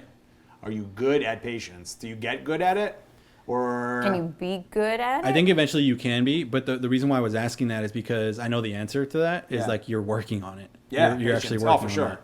My biggest issue And with that patience had is a lot this. to do with yesterday's talk. Go make. I was gonna say the Nico, and he's gonna go with it. Yeah, go make. Yeah. No, good boy. Yeah. But am I good at patience? So are you good at patience? I'm learning how to Are get you more good patient. at patience, or do you have patience? Or I what's think your level of patience? but that's the thing. Like if you said, "Do you have patience?" To me, it's like, "Do you have it or not?" Like I have it in some areas, and some areas I don't right now. We could have different levels of it. So I have it, yeah, but that's a very like you need to have are you good at it? Sounds more of like what's your level of it and in what scenarios. It's again, everyone's always black and white, left or right, but it's like in the middle is where the real answers are. Like let's dig a little fucking deeper than like let's make our dog sit down and that's gonna like solve problems. It doesn't. Like whatever. Don't get me started with that. You guys have heard those rants. Yeah. But what my biggest impatience is in life is in business, to be honest. Like I'm very patient with myself. I would say like on my growth and like how I'm doing as a person, and I'm super patient amazingly patient with dogs. Yes, I'm sure you guys can you see are. in the videos. Like I can be like, with that puppy, I could have sat here for the next 3 hours working that dog and been patient. If she's barked at me or he barked at me for the next 2 hours, I'm like, fine, then bark, and we'll just go through. So with that, I'm really patient. What I'm impatient about, which I think is like partially like a fine line between like being like taking action and being inspired and motivated to like get shit done, is in business, because I'm like, I want to have you guys all at the ranch. I want to have a fucking ton of animals out here. I want to have like, I want to like be so looking many outside things. and be like, oh yeah, there's that big group of people with their dogs, with our trainers, like going to see the llamas now. Like, I can see how awesome it's going to be and how it's going to literally be changing. So sometimes it causes me to bring my old self out, and I'm like, it's like, hey Steve, you just put in this like insanely expensive dog park. Jake's coming again. Jake. What's up, son? You wanted to come on the show? Look, he goes right to smell the food. Yeah. By the way, what's up, dude? We were just talking. Look at you. Where are you? This is you, Jake. What do you think of you? You like your Jakey. painting? Oh. Yeah, he likes it. That's the Jake boy. You like that? I love it. They capture their personalities so well. Yeah, it's so good. Seriously. Look, Jake. Catch me up on this patience thing. Look up. Look to the camera. Look to the camera. You look just like him. You got a little bit more white fur there, pal, these days. Nice. Yeah, it's my good You boy. still look good, Jake. Good boy. No, I was saying that I've become very patient with myself. I'm insanely patient with the dogs. Nico's jealous. Huh? Nico's jealous. Yeah, I know. No, I think someone came in. That's good. Like 1, 2, 3, done. If he continues on, I'm going to tell him that's enough. But I want a German Shepherd Terrier. We talk about that. I'm pretty patient with myself, with like my own growth, and I was impatient about everything and very anxious about a lot of things. Now I'm pretty patient with myself and my own growth, although I do get a little bit frustrated at times that it's not happening faster in my thing, or I'm not like going through this journey. But it's not even about getting somewhere; it's about like the journey itself, which is Right. what I was just really going to helps say that with the about patience. the business too. Yeah, like right now, like I could be okay. Then with dogs, I'm super patient, and that had to be developed over years of doing it every single day, 7 days a week for over a decade. That's how I was able to develop that, and that's how it's to help me in like other areas of life learn how to be patient. It's like I always go back to, well, what would you do with a dog like in a situation? I would calm down and just go through it, Right. and realize this is where the dog is right now. This is what we can do, because I could be like, how come? I don't know, Nico's not doing like perfect on his scent work and all that stuff. Well, I'm going through the process and I'm enjoying this phase of it and then next phase of it and then this thing, But in business, I was saying that I get impatient because but it's in like to a degree a good way. And I was saying there's a fine line between taking action, hustling, like motivated, like making shit happen kind of thing, and becoming impatient. Because I feel like I am that, but then I spill into impatience, but it's in with good intent. Because I was saying, like, I want to be looking out and seeing like a group of people walking with the trainers and the dog and like getting better. I want to see more dogs like not being put down. I want to see less dogs on fucking medication. I want to see less dogs. Here come people over, stick them in the room and just leave them in a box for the next 8 hours because someone came over. But all those things take time. They take time, and my impatience will actually slow things down because I'll make errors and make moves. So that's where I have to like tone myself. Right there.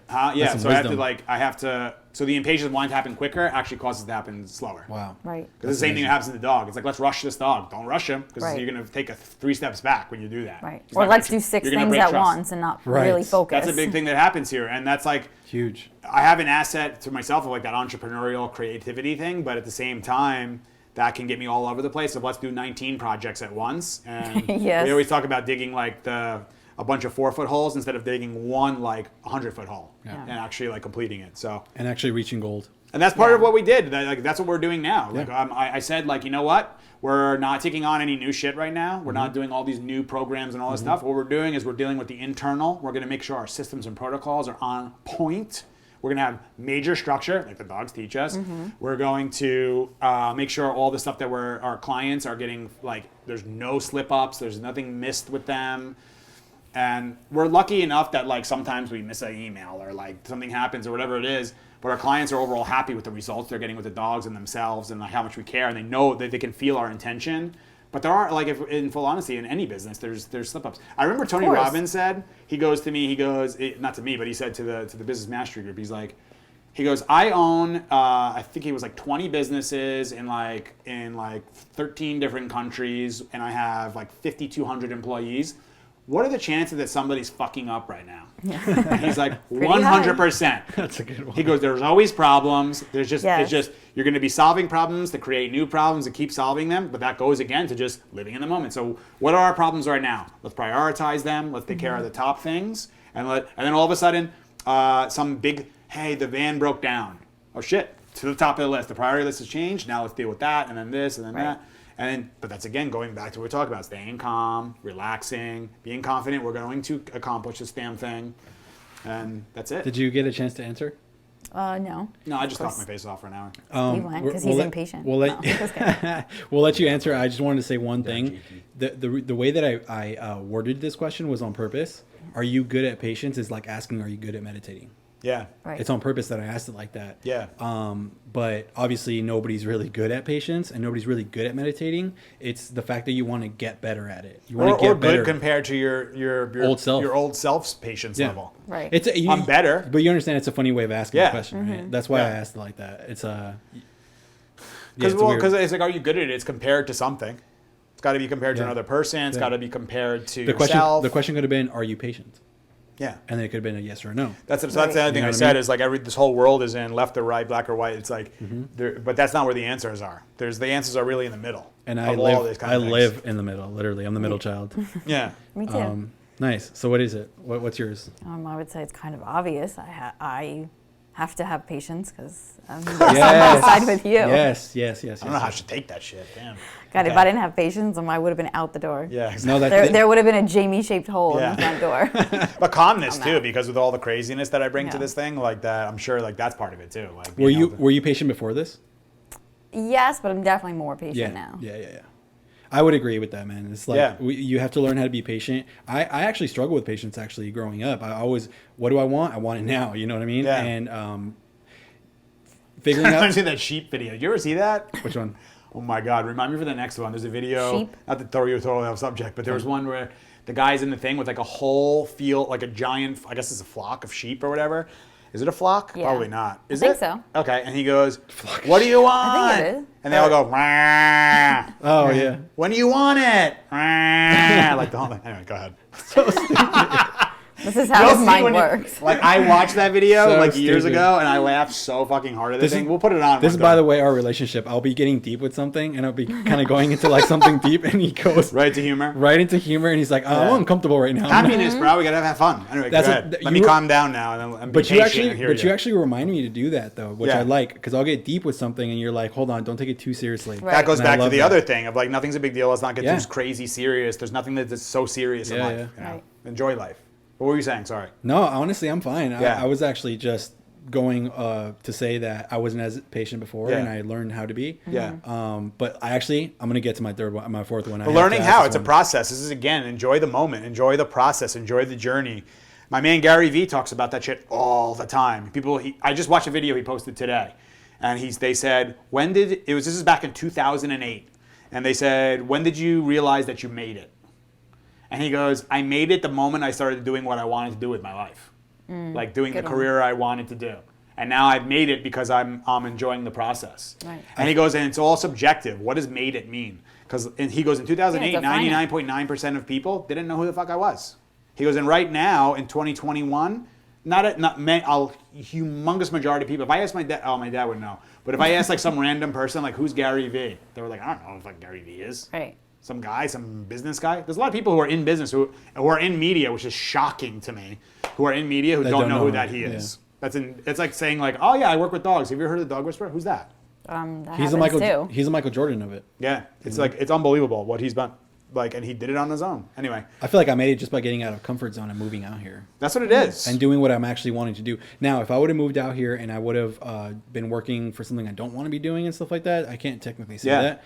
But I'm out here doing exactly what I want to be doing, and I got myself out of comfort zone, and I flew across the country to do it. That's what it is. I mean, that's in the risk. It's like, it's taking calculated risks and shit. And even that word, though, calculated risk, people can see like, oh, for me, like my calculated risk is I might have like 2 scoops of sugar in my coffee today instead of 1. It's like, but like for me, like the like doing the facility in Hoboken, buying this place. It's like there's been numerous times where I was the poker player, I went all in. Yes, I know. I could lose it all, you know? Yes. There were times where I'm like, damn, we need new tires in the car. I don't know how we're going to afford it. Like, we got to figure it out. Like, let me figure some way to that was like not that long ago. Yo, get comfortable with going all in. Yeah. That's a good one. Yep. Last one. Okay. I promise. This is good. Are you able to trust? We just had a conversation. Who's doing it first? I'm going to ask Jamie first. You're able to trust? I think I'm able to trust more now. Yeah. Especially with doing a lot of forgiveness. I would say that really helped me. Does that translate to you trusting yourself more? For sure. Yeah. Definitely. Okay. I see you putting the camera on me now. I know. It's got to be short. We have questions. Short. And I saw you typing that question up last minute, by the way, motherfucker. But did you just now? I saw you before the show typing it. You saw what I was writing. Yeah. He was a sneak. Well, I it was because of our conversation. We had just talked about it. We had just talked about it. I definitely had big issues with trust, for sure. Like, for a long time. I could tell. Yeah, exactly. I don't trust anybody. No, and I'm still going through that process, for sure. For me, the trust thing, it was like a shit that I created in my life, but like a lot of people who were close to me in my life, like totally bailed on my ass when I was going through like some fucked up shit, like, and I was in a bad state. Like, I'm talking about people that I've known since I was 2 years old, 3 years old. Like, were like, just turn their back, just ignore, like, cut me off completely when I was going through like the worst time in my life. So, but I think that I needed to go through that and experience that. I was going to say, but looking back, aren't you grateful? Super that grateful. Happened? Like, would I want to go through that shit again? Fuck that. No, thank you. It was miserable, but I had to suffer because of what I went through. And who was I hearing? Is like, you know, a lot of us are preventing people from suffering, which is like not the best thing. That's a good one. Because why? I needed to suffer, or else I would have been living this fucking ego life and this bullshit life, and I could have ended up as a 95-year-old person, if I even got that old, and just been suffering my whole life. Well, suffering kind of wakes you up. I could have had, look at this. This is a good way to look at it. What'd you say? That the suffering sometimes just wakes you up. It's what you need.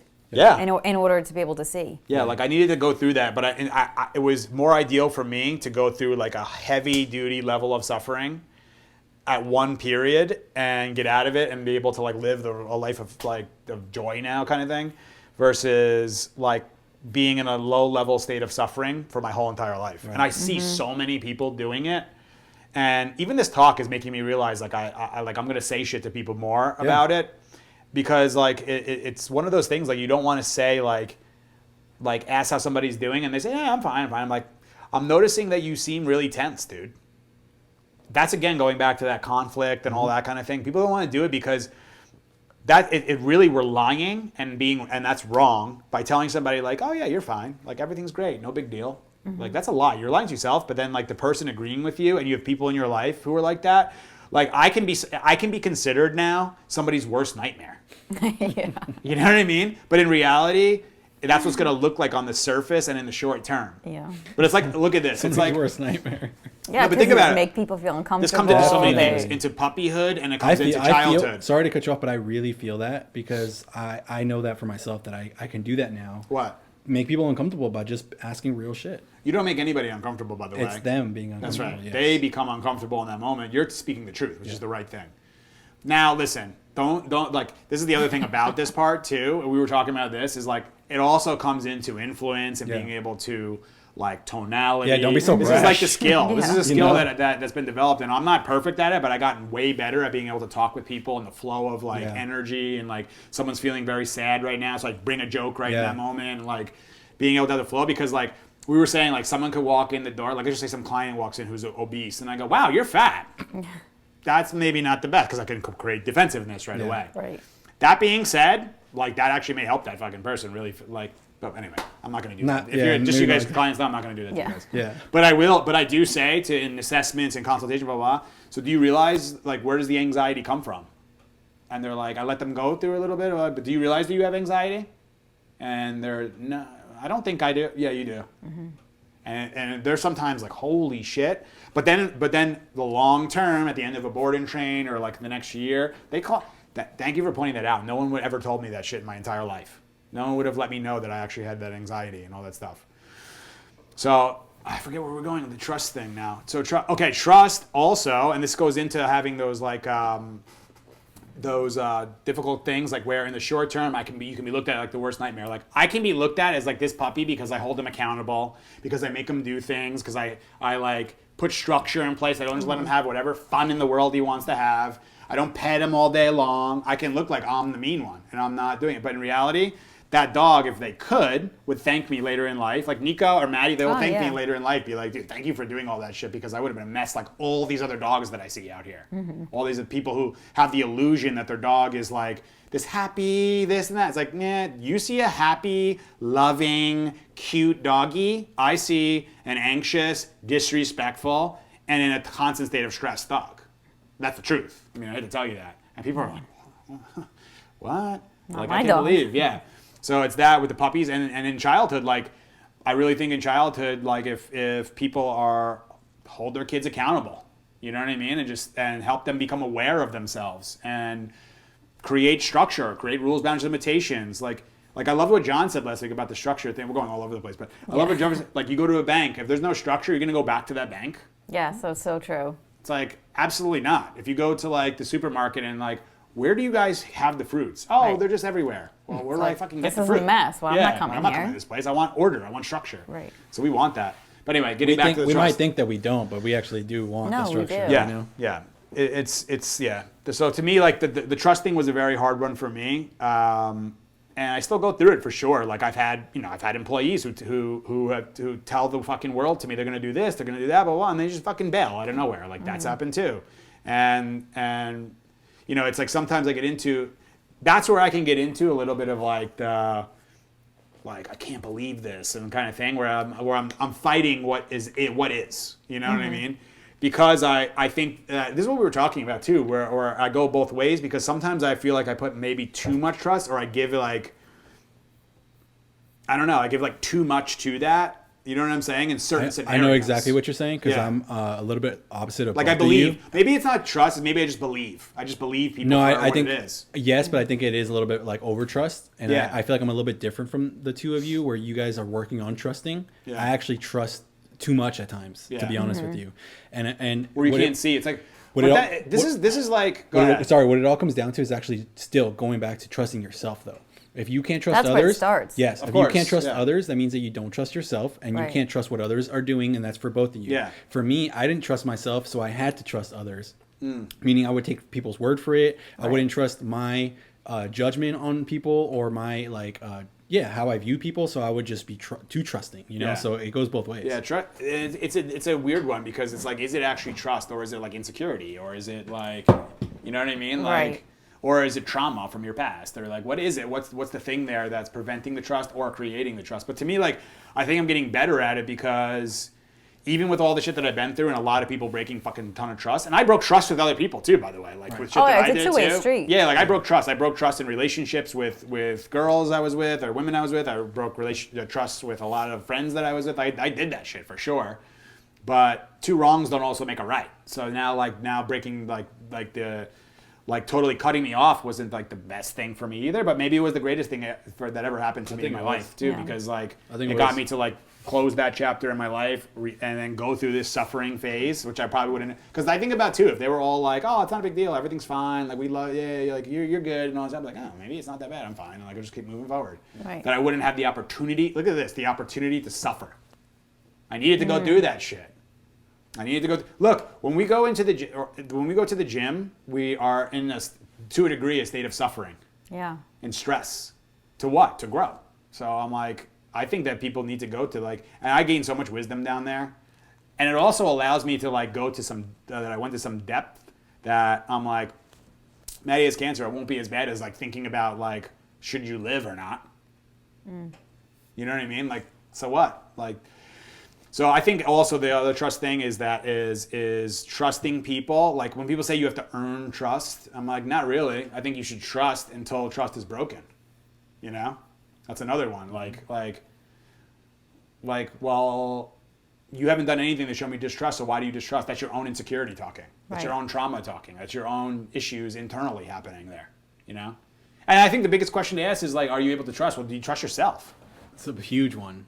That's what I was saying. That's where it starts. Yeah, that's where it starts. And that's the biggest one for me that I would say when I'm still taking. here? He's Yeah, he was. He doesn't trust what I'm saying. Bye, Jake. Clearly. So, okay. I don't trust you. Later. He's like, I don't trust you. I'm fucking out of here. Okay, later, bro. But being able to trust myself. But now we were talking about the poker, we're going all in, and we always say that we'll figure it out. So we have trust in ourselves, and we have trust in the business, and trust in what we're doing that we're going to figure it out and accomplish it. Mm-hmm. So I'm like, yeah, I'll put all my chips in because I trust that I have the best hand, that I'm going to win this hand. Right. One way or another. I don't know how I'm going to do it, but I'm going to figure it out. So that's what's been developed, but that's all that comes with confidence. All this shit is intertwined, like all these things. Of course. And who's the answer to all of it? The fucking dogs. So they're showing us. They're the answer to all of it. We just have to figure out the best way. I think this is part of the process too, is like us like verbalizing this, articulating it, doing shows like this, having questions like this. It starts moving the energy around and trying to articulate it in a really clear way of what dogs are teaching us, or what dogs have taught us at least about the world, about life. Did you guys like those questions? They were good. I don't trust them really. No, they were good. You liked them? Yeah, they were good. I like them because I know that I'm gonna be able to get a lot of content out of those. Yeah. Make those all into individual clips. Selfish Yeah. motherfucker. I know. I listen got to what I him. needed. I'll see you guys later. Yeah. See you later. Later, guys. Thank But you for awesome. the podcast. I We're was out of gonna- here. Yeah. I'm just kidding. No, we're gonna ask No, questions. I was going to say, do we We're doing want questions to do we too? want to do questions, Oh, or do we yeah. want to end it here on and save questions How long for we got? next week? We're in 122. I just don't know if this is my thing. You guys would help me a lot if you're watching all the way up to hour 22. Do you want to see another They're gonna 20, say yes. 30 minutes? I'm telling you from the data that I know that I've seen, they want you to go longer. All right. So let's go ahead and ask your first question, Jamie. Okay, the first one Let me get that is- on the screen for you there. Okay, I will have patience. Yeah. Nice. You trust he's going to do it or no? Yeah, I don't know. Either. 50-50. Yeah. Okay. It's your own shit. Yeah, of course. Working on it. Nice. Yeah. Bring it all the way around. Yeah. All right, The Adventures of Casper. What do you recommend for rehabbing a dog with noise sensitivities? All right, well, we talked about it with that puppy a little bit, with the noise. Like, he's Yeah. sensitive to the bag thing. So I kind of went over this already. But for the noise sensitivity, Maybe just depends do a what it little is. recap. Are you it's like what's being created? Is fear being created? Is excitement being created? Is anxiety being created? And those are all like a mixed bag of things. But to reiterate, I'll talk about what we just did with this guy, with Sonny. He's obviously already at 3.5 months sensitive to this sound. Mm-hmm. Yeah, how annoying is that sound, by the way?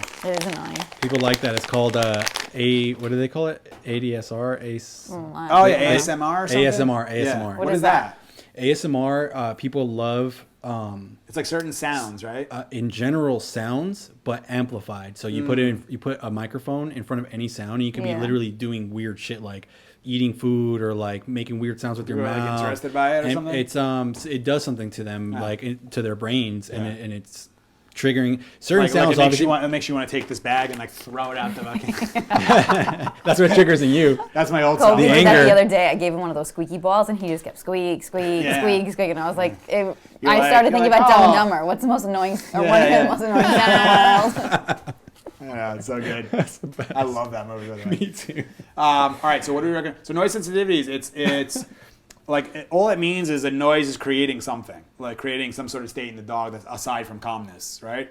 So with Sonny, that noise at 3.5 months was already creating him to be excited and anticipate food's going to come and all that stuff. So to help him with that, we kind of talked about, because this is an excited thing, I'm going to do, or if the leash creates excitement, I'm going to make this noise and not give him much about it, but I'm going to do it a lot of times a day and desensitize him. And the best time to do that, again, is after exercise. When they're drained and it's like, I'm over that sound already. And then when the dog's over it, you know what's a good one too? I'll give you another one. With puppies, I do this shit a lot. I did it with Nico, and I also did it with Foxy. Foxy just got spayed by the way. Remember Foxy, the puppy we had in the beginning? Well, you guys know, obviously, but I don't know if you guys remember. They were telling me she got spayed recently. But it was an excuse, again, to play my sound system and all that stuff. But I would pick the times where we worked Foxy or I worked Nico and got them really tired. And got them really tired. And then when they're like, I'm really tired, I would play like Bad Bunny or some shit, some loud-ass music. But at a low level first to get them used to it. So first I would be like, let me play it a little like boom, boom. They're like, what is this? And then they're looking at me and I'm just like, we're good, man. Everything's great. And he's like, I'll go back to bed. And it's playing like that. To the point where when Foxy was going home, it sounded like we were in Puerto Rico at a fucking reggaeton concert in this place. And Foxy's passed out sleeping. I should ask Lexi, we should ask Lexi and Hunter, like, how did she do with sound and stuff like that since then? Yeah. You know? That'd be interesting to see. But she didn't give a shit about any of that stuff. And that doesn't mean just because I played music that, like, a truck making a crazy loud noise doesn't startle her, you know, or whatever. Like, there's certain things that still startle Nico and all that. But it's every dog's individual with that. But, yeah, like, start desensitizing. I would be really curious to hear what and I know it's not an issue. I don't know. Do people get thunderstorms in like Arizona and San Francisco? You'd be surprised. I They don't still know, do, but not like that. Yeah, okay. Yeah. Because like when we had thunder and stuff here, like Foxy didn't care and Nico doesn't give a shit about thunder and all that. He's like, whatever. He doesn't care. Because it rains a lot here. Yeah. But different noises or whatever. But anyway, those are things that desensitize a dog. Two things. If the dog's already sensitive to it, I would kind of do the same thing. Like if it was like, all right, to give you an example, a dog was very fearful of the sound of trucks and shit. There was one of the dogs we had, I forget, many dogs like that. Or city noises and city sounds and all that. So what I would do is I would drain that dog significantly. Then I would bring them on treadmill and have them do something. So the treadmill, and I would have them tied like in a harness to the treadmill. So they're going, so they can't flight, they can't leave because they're there. And the body is still moving forward because the tread's moving, right? And then I would bring a speaker there with like straight city sounds with very low level. Like, and they're like, what is this? And I let them go through it, and I encourage them through it. I'll try to bring the nose into a gauge or whatever. It depends on every dog. It's why it's hard to give you like, anyone who says like this is the answer to everything, it's not true. There's like so many like different ways based on the individual dog to do it. But I would do that, and then slowly but surely bring up the intensity of the volume and that. Yeah, you did that, and you did it with babies. Huh? Like babies crying. Yeah, the baby. That's a desensitizing thing of like when we get the clients who are having having a baby, is if the dog's staying with us. In the Hoboken house, I remember you would do that, and we were all like crammed in there. So like just hearing like that baby noise or like that honking, like literally all day long. Or doing it in the stroller. You put the phone in the stroller while the dog is moving forward, and they hear the crying, and they're like, "What do I do with that?" Nothing. Same. We just walk. So it's a huge amount of like what your reaction is to the sound as well. Because a lot of times, like the dog makes the thunder happens, the dog's just going, it's okay. Oh my God, you're all right. Wait, what do we do? And then the dog's like, you feel weak about this shit too, so I can't rely on you to help me with that leadership thing. So there was another one I wanted to talk about too with the noise thing. The movement, the fear. Oh my God. There was something else about the movement. Oh, preventing the movement. So in thunder, right? Like, if my dog is, let's just say my dog's terrified of thunder, because I know a lot of people have that, or terrified of fireworks or something like that. Fireworks is not. Yeah, that's one where I'm like game plan way before that. I'm gonna say, oh shit, we're gonna have a big thunderstorm on Friday, and today's Tuesday. I'm draining my dog all week and getting the energy way down.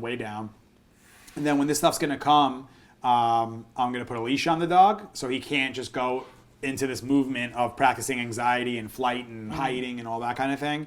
And if I can, I'm going to engage the nose, or I'm going to try to bring play, or try to throw off that normal pattern of fear. Like, and this all, again, it depends on the degree of fear or the degree of insecurity, based on like whatever the stimulus is. Like if it's thunder or fireworks or a car or whatever happening. I don't know, someone pounding something upstairs. I remember Maddie used to be sensitive about fly in the house. Like fly, she'd be like, what the fuck is this fly thing? But, you know, people say like, oh, she must be terrified of flies. No, she was more like what is going on now? Because we would hear a fly, and I would grab the fly swatter, and I'm like, get that damn thing. And so she would associate, causes this leader guy to start fucking whipping his arms around and doing crazy stuff. And then I realized that, and I helped her do it. So fun. Yeah, that's what they are. Funny. So that's that one. I hope that made sense. Let me know if that made sense, if you guys want more on the noise thing. I love it because when he goes into the dog stuff, it's like actually much faster. Yeah. Okay, next one. From Jessica. What would be your first response to seeing that your rescue dog is fearful or anxious? What would be my first response? What would be your first response to seeing that your rescue dog is fearful, anxious? Your rescue dog or a rescue dog? I would say a rescue. If you don't understand why he was doing that, it's because I. Well, my first response is to stay calm, and it depends on what they're doing. Like, so if let's just say I'm meeting a dog. Well, if I'm meeting a dog for the first time, it's no touch on dog, no eye contact, regardless, right? But especially for excitement, or especially for like fear and nervousness. So a lot of what we do, and I don't think we talk about this enough, is like I do a ton of assessing and evaluating. I don't know if you guys see me, like people will call it creeping back in the day. Like Vinny from the show would call it creeping. Yeah, he's creeping on those people. But like I see the people, and I'm watching from the beginning. I'm probably spilling the beans, and I was gonna know, and they're gonna be on top of their game now. Yeah. But when they come and they park, and I'm somewhere in the house, and if I know that I saw them come down the driveway, I'm watching the whole time. I'm watching, where's the dog in the car? Is there someone in the back with the dog? Is the dog pacing back and forth? How did the dog get out of the car? And did they pet the dog right away? Is the dog zigzagging and totally disregarding the human? Or all these things, I'm watching all that. So tons of assessing and evaluating, which to assess and evaluate, do no touch, no eye contact. So you can see what is, you know? I don't know. Like if I move in a weird way, is the dog going to bite? I know that if I pet or talk to that excited dog, I'm joining in that shit. And I know that the dog will never see me as leader that way. So that's one of those ones, it's the truth. It is what it is. If you want to nurture and pet and coddle and feel sorry for a nervous dog, they will not see you as leader, and they see you as like an enabler and a partner in that, and you're weak with them. If you're a person who comes in, hey, to the dog every day, a leader in the dog world doesn't do that shit. So the dog's never going to view you as leader, at least while you're doing that stuff. And going to view you as more of a friend play thing. Like you're one of my like playmates. Like we go wrestle around and have a good time with. But then all of a sudden the door rings and the bell rings, and then the dog starts barking, and then the human's saying, wait, now I'm not the friend, now I'm the leader. And the dog's like, no, you're not. I'll deal with the door. I'll be dealing with the door, not you. You don't know what the fuck you're doing. You prove it every day. It's a hard one for people to hear, but you know what? You got to hear it and you got to understand it, because that's just the truth and that's just the way they are. And a dog is 100% honest. So unlike humans who will like just make you feel good and lie to you and manipulate and do shit behind your back and all that kind of thing, dogs don't do that stuff. They're not going to break your trust. Like, nah, the dog broke my trust. No, you made errors with that dog, and now you don't trust it because you don't understand the dog. Right. People who don't trust dogs, by the way, I'm like going all over with this, but it's kind of all together still. People who don't trust dogs or are fearful of dogs don't understand them. You'll never find somebody who truly can understand, assess, and evaluate and know a dog who's scared of a dog. Because what is there to be fearful of? You know what's happening. You know what it is. Right. You know? Like, I'm not scared of any dogs. Even if it's aggression and all that shit, I'm like, I see what you're doing here. I know what's happening. And from... Well, there are plenty of times that we've had dogs here and aggressive dogs and have a muzzle on, and then within like 20 minutes, you take the muzzle off, and everyone's like, "Are you sure about that?" You're like, "No, he's not gonna bite." I'm like, he won't bite. Trust me, he won't. I tried all the things. I see it all. That it's not gonna happen. Whereas everybody else is like, "Are you sure?" Yeah, like, and then I see like I remember like the early days too. Like when I was a one-man show, so like I could just do all this crazy shit, and it didn't matter the energies around me. But then having media around, having other people around, I had to educate everybody what to do. Right.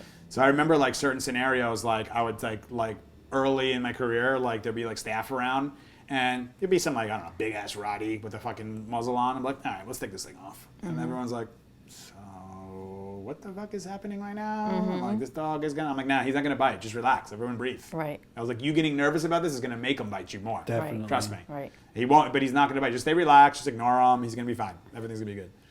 So yeah, that's the first thing I would do with fearful, anxious is. All right, well, if it's my dog and I had it, let's just say we brought in a rescue who was, we have one. Perfect example, that dog Lila. We should bring her on one day. Yeah.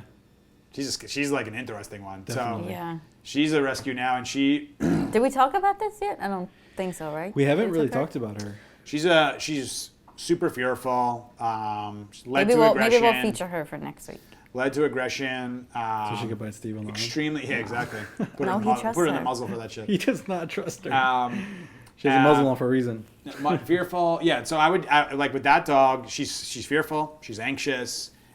She's overexcited. There's like a ton of shit there, and which has led to fight state aggression stuff.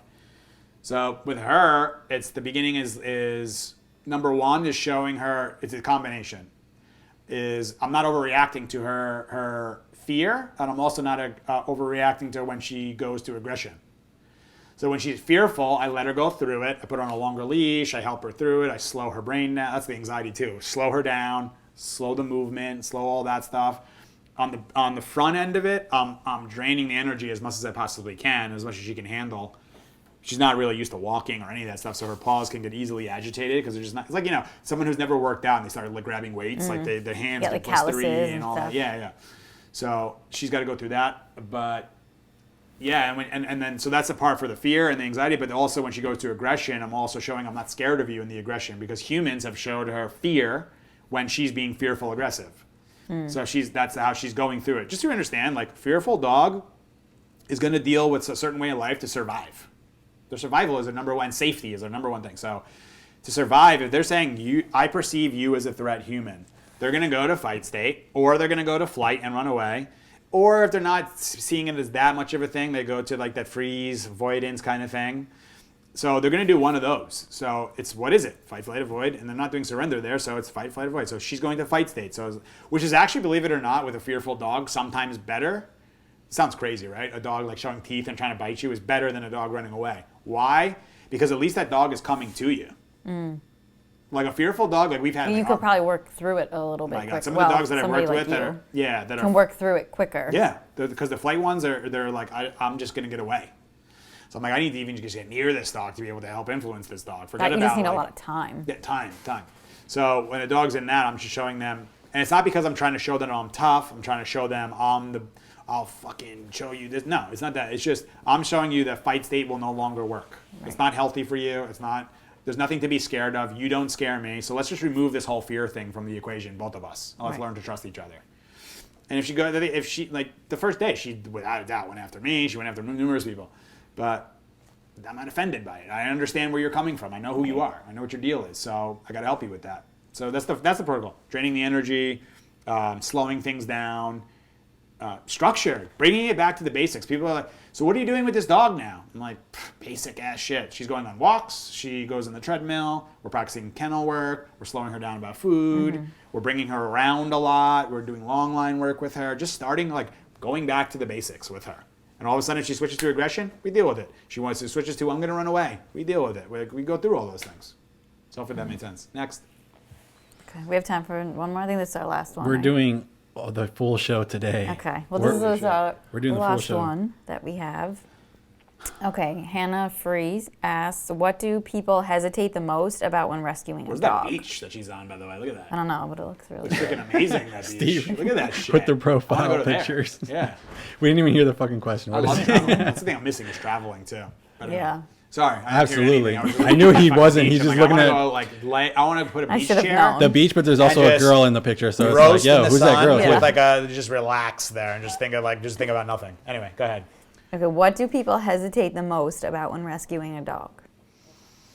What do people hesitate the most? I would say that people hesitate the most on like thinking that a dog is like a rescue dog is like damaged goods, like it's fucked up, or they just assume right away that it's a rescue, so there's something wrong with it, you know? And then that leads to overcompensating and like coddling and babying. I saved you and look at your beautiful new home and all this kind of thing. Whereas if they got that's like a good one, overcompensating. yeah, like if they got like a dog like a puppy from a breeder or something, they were probably like, oh, this is like a normal dog, so we can do more things with it. Right. Not always, but definitely not always. But I think that's what the biggest misconception about rescue dogs is. There's something wrong with them. This is like a damaged good. This is like the clearance item at the store, not like the newest shit or the good shit. But a lot of I have one purebred and 3 rescues. I don't know if they're not, the pitties aren't really like purebreds, but they're rescue. They're all rescue dogs. Yeah. So Nico's the only purebred dog we have. So they're Even all Jake, dogs. Jake is a rescue? Yeah. He is, huh? Yeah. North Shore Animal League. So cool. Amazing place. Jake's a rescue. So I think that's the biggest thing is that what do people hesitate the most about? And they also like think that like there's got to be something wrong, which causes them to believe like, I'm not sure what I should do with this. Like, I'm like, it's a dog. Why doesn't anybody want this dog? Yeah. It's like looking at humans being like, oh, this human came from like a broken home, so they're like fucked up now. They could have some issues, but what are they now? Where are they right now in this moment? Right. You know? And people always want to, humans love the story. Yeah. Yesterday, I had to keep bringing the client off of the story. She adopted the dog, I think 8 years ago. 8 years ago, and it's still going, when he was a puppy and he was rescued. I'm like, that's 8 years ago. Wow, 8 years ago. And I go, by the way, your dog for the first 6 How weeks. long the story lives. 6 weeks or 8 Right, weeks. and the dog lived with you more than it did in the Seriously. shelter. The first 6 to 8 weeks, 8 weeks that you had this dog, didn't have any of these issues. Right. So if that dog was actually truly had major league issues and you got it, would have started those issues immediately. Yeah. You would have got it right away and had those issues. And then if you had them, you deal with them. That's what I'm trying to get you guys to see is that like, it is what it is. You assess and evaluate. No touch, no talk, no eye contact from a distance. Let me see what's going on here, and let me start doing certain things and see what this dog reacts like. Listen, intel from like the past. If people tell me, yeah, she resource guards. I've seen it and I've experienced it. Good intel to know, and we'll deal with that. I would have seen it anyway when I put the food down, and then I put the food down. She goes to eat, and you got that shit going on too. You like that one? It's Want just to mimik the dogs? Well, yeah, of course. You mimicking the dogs is really good, but it's also like when I happen to catch things on camera like perfectly because I'm on the wide angle, and as soon as you did the weird look, I realized too like you can use those as like the thumbnail. The thumbnail. I mean, like.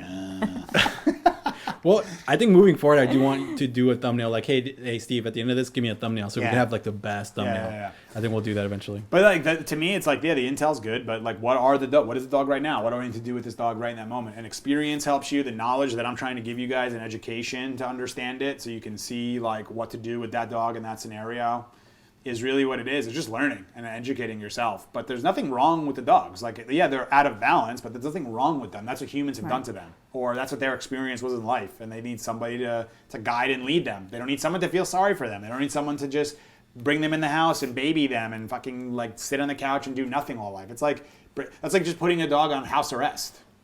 You went from prison to now you're on house arrest. That's another one, dude. That's what people are really doing. I should have said that to Johnny Boy on the This thing. has been an excellent podcast, I must say. It's like you instead of taking your dog from, like people are saying, I rescued him. It's like, well, you took him out of prison and you put him in house arrest. Yeah. Mm-hmm.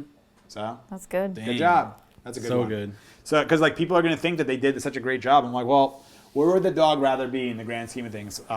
In the prison with the opportunity to be adopted by someone like us. Mm-hmm. Or someone who understands dogs and will fulfill their needs and take them everywhere and do all the stuff with them?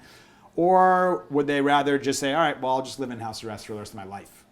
Yeah. Think about a human like they're punishing people, saying you're on house arrest. And people go, I mean, look at that. We've been on house arrest because of this quarantine thing. Yeah. We haven't now, but like in the beginning, people were freaking the fuck out from being home. I love that video that I made about like Me too. I really like that one. Like, listen, we're in quarantine. I'm like acting like I'm feeling sorry for Yeah, everybody. yeah. Like, we're in quarantine, in a pandemic. Good. You're stuck at home. You're frustrated. You're angry. You don't know what to do anymore. You're bored. Good. Like, because now you know what all the dogs, like not all, but most. But most dogs have been experiencing for the entirety of their life, living in literally a fancier prison. Yeah. I remember there was a celebrity that I talked to in the Hamptons. Maybe we'll repost that one. I'm not going to say the name, but on 3 acres in the Hamptons. Imagine how much 3 acres of land Oh, costs yeah, in the I think you fucking said Hamptons. this last week. Yeah, 3 acres in the Hamptons. And look at this. And this is a prison. It's a prison yard. It's just a bigger one. It's a big house arrest yard that you're in. Yeah. Like go out into that dog park every day and then let me know how in a couple of weeks how it's like being in that dog park. Get me the fuck out of here. I want something else different. I want my mind to be challenged with something. Yeah, you know? It's so true. So I just provided for them. I provided for these dogs. I'm constantly challenging them in different scenarios. Oh, this is like, let's work with that. Let's work with this thing. Oh, Nico, you're worried about that. Let's go through that. All right, we're standing here. You want the ball? Actually, put your paws on that rock right there. Yeah. You know what I mean? He's like, okay, do that. And he's building confidence. And like, today, and then yesterday, we're building the rink in the back. We're in the middle of the thing. We're firing the stick. Then we're making him wait there. What's funny about that is that he got tired at one point. He was just like, oh, man, I've done enough of this. I'm just going to like sit right by you guys and just watch you lay work. in the snow and watch you guys build this shit. You guys were out there for perfect. a while. Yeah, a long time. Yeah, we're out there for a little bit, but we were throwing the stick. That's why he got so tired. We were literally throwing the stick like the whole entire time. And then telling him at times, like, now stop, drop the stick. Not allowed to have the stick right now. Yeah. Like constantly changing it. So he's like, all right, we're doing this now. We're doing this now. We're doing what's the next thing. But not like, what are we doing? What are we doing? What are we doing? True. In an anxious way. I shouldn't have said in a that very we were structured throwing way. the stick the whole entire time. It was more so that we were doing something with him. Yeah, we actually were throwing the stick very minimally. Sporadic. In the amount of time. Yeah. Like there was like, I don't know, maybe like 20 throws out of like fucking hours of being But for out him, there. that's a good amount. He usually does like 10 throws. Yeah. You know? Yeah, he's just constantly doing different things with them. Yeah. That's it. Challenge the mind. Good show. Long show. Yo, this is a really long one, but I think this is going to be And no breaks, by the way, except for you. Well, and you. I didn't take a break. No. Yeah, you went down to go get this, and you probably had a drink of coffee. Yeah. No breaks. I was errand girl. Yeah, yeah. And I you're do feel myself. and you're still not going to get any breaks. You're going to have to stick it. I still feel like I have to make though soon. Oh, really? Yeah. All right, cool. So I would have drank water, but the dog drank all my water on the podcast. perfect. So, That Well, made it's you better not. than Yeah. you so I had to Go. suffer a little bit and get through it and Exactly. build up some resiliency. So- it all comes together. We made it. We made it through the podcast. I don't think I'm going to spend so much time on this, but we do want to get some intel on T-shirt ideas. Where we actually have a few that we, Jamie and I Holy actually shit. curated Okay, hurry them. up. Let's go. Are you sure you want to do this now? Yes, and it's going to be very quick. You'll see how quick it is. If you guys want to, Can I pee or no? Yeah. No, go ahead. No, if you wanted to, you can.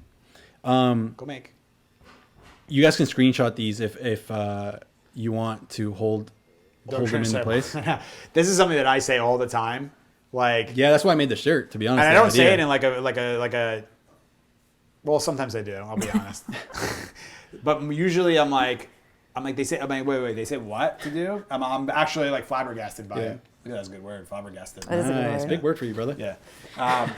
I'm like, wait, they said what to do that? Perfect example yesterday. The dog had an issue, is now full-blown resource guarding. Now actually when they're preparing food, the dog actually starts growling wildly at them and like will like go to like bite if they don't throw the dog a carrot. But who told them to throw the dog a carrot? The vet behavior has said when they're there and doing that stuff, instead of correcting or having to do something, just take a carrot and throw the carrot away from the table so he realizes he's eating the carrot away from the table. This is where I'm saying, like, sometimes people study so much that they become dumb. I'm being serious. Like, I don't know who that person is. I really believe that people that are very book smart are almost like, I don't want to use that word, but yeah, they're very not street smart. So And that makes I was them, saying this thing recently, common sense like, things. this is another line too, is like, not a line, but another thing. Quiet. It's Nico, he's like, enough of this podcast. Let's Yeah, go. he's like, I need to go do something. I was like saying how it seems to me like so many of these people who are studying dogs in like a book way, like just reading about them and like in a classroom and like seeing some things here or like going to a vet office from people who did the same exact thing, they know of dogs. They know of the theory of dogs. This is what it should be, but and I'm not talking about all again. I'm talking about that they don't know dogs. Like to me, like you see what I do with the employees here. Like, I throw them to the fucking wolves. Like, no pun intended there. But like, I literally am like, you guys are going to get experience. And you're going to need to learn some things on your own here. Of course, we're going to guide you through the process. But that wasn't a great thing about quarantine. I had two of the guys here like they were going pretty much every day. And I'm like, they were like, this is a lot. I'm like, I know, but you know how many repetitions and how much experience you're getting and how much knowledge you're understanding about dogs just from being with them, you know? If you go to work some job or you go somewhere and you learn if I want to learn about computers and all day I was just looking at computers all day, I would get good at computers. Yeah, of course. Of course I want some guidance and some things along the way. But if I just told you I just had you read books about computers, and then someone over there shows you a computer really quick here and there. Yeah, you have to have the hands-on. Yeah. So it's a thing of like to me, that is so ludicrous of an idea of like the dog is showing some tension and shit about food. So you start chucking carrots across the room. It's like, it's borderline idiotic to some part to me, but it's just not knowing, because like how can they not see how negative that can become? So that person, the clients who came here, spent a lot of money, went to somebody with the fancy degrees and all that stuff. I'm not saying all again. I have to keep reiterating that because like then I'll get the vets and the vet behaviorists who will be like, why do you talk so much shit about it? I'm like, I'm not. I'm just telling the truth about what I'm experiencing that's coming here. Right. And I know there's many really good ones too. How do they not see what could be the issue of a dog showing research and throwing that shit all over the place? And someone's paying a lot of money to do that and thinking, I don't know, this person's been through like a high level of education on this thing, so they must know the truth. And then they spend all this money, and then they're left in a position way fucking worse. And this is happening over and over. When I see this positive-only movement, when I see these people blasting dogs on fucking e-collar and prong collar, when I see the vets saying throw food across the room and medicated, and by the way, the dog's medicated, all doped up on Prozac. When I see all this shit going on, I'm like, someone's got to stand up and say that shit. I'll take the heat. If people want to come, I'll put vet behaviorists here. I'll debate them. I'll put a positive only. Let's talk Jamie, about you heard it. that, right? Yeah. We're going to find one for We you. should. Yeah, we can. And say, like, what do you think about this or what do you think about that? And it's not even in a way of, like, trying to cause arguments, but just have a discussion. That's a big thing, too, is, like, a lot of these people aren't willing to have a dialogue. Right. They want to have an argument and just stick to their point. That goes back to the open-mindedness and all that. Like, when I see things, dude, today I bought another program of someone selling a program. I buy them. I buy them all, just so you guys know I'm watching. I buy your programs. I'm seeing all what's being put out there. And I want to see what people are doing. I want to see what they're promoting to the world. And it's important to me because at the end of the thing, the real mission here is to fucking help people through their dogs. That's really it. Yeah. So you like this T-shirt? He loves it. He loves it. I showed it to him a day ago or a few days ago. Like he was like, whatever about it. And now we're on the podcast, and all of a sudden, I like that one. This one's a really good one, obviously, and we're thinking about putting it to where like your dog is saying it. Like, wait, your dog trainer told you to do what with me? Like, I don't know where to put it, but that's whatever, the idea. it's a good one. Yeah. That's the idea, and this could be either the back or somewhere. Dog psychology before dog training. Okay. And then this is another one. Yeah, it's a one of matter my, of like where one of it my goes. favorites. I like the star and like the writing of it. Yeah.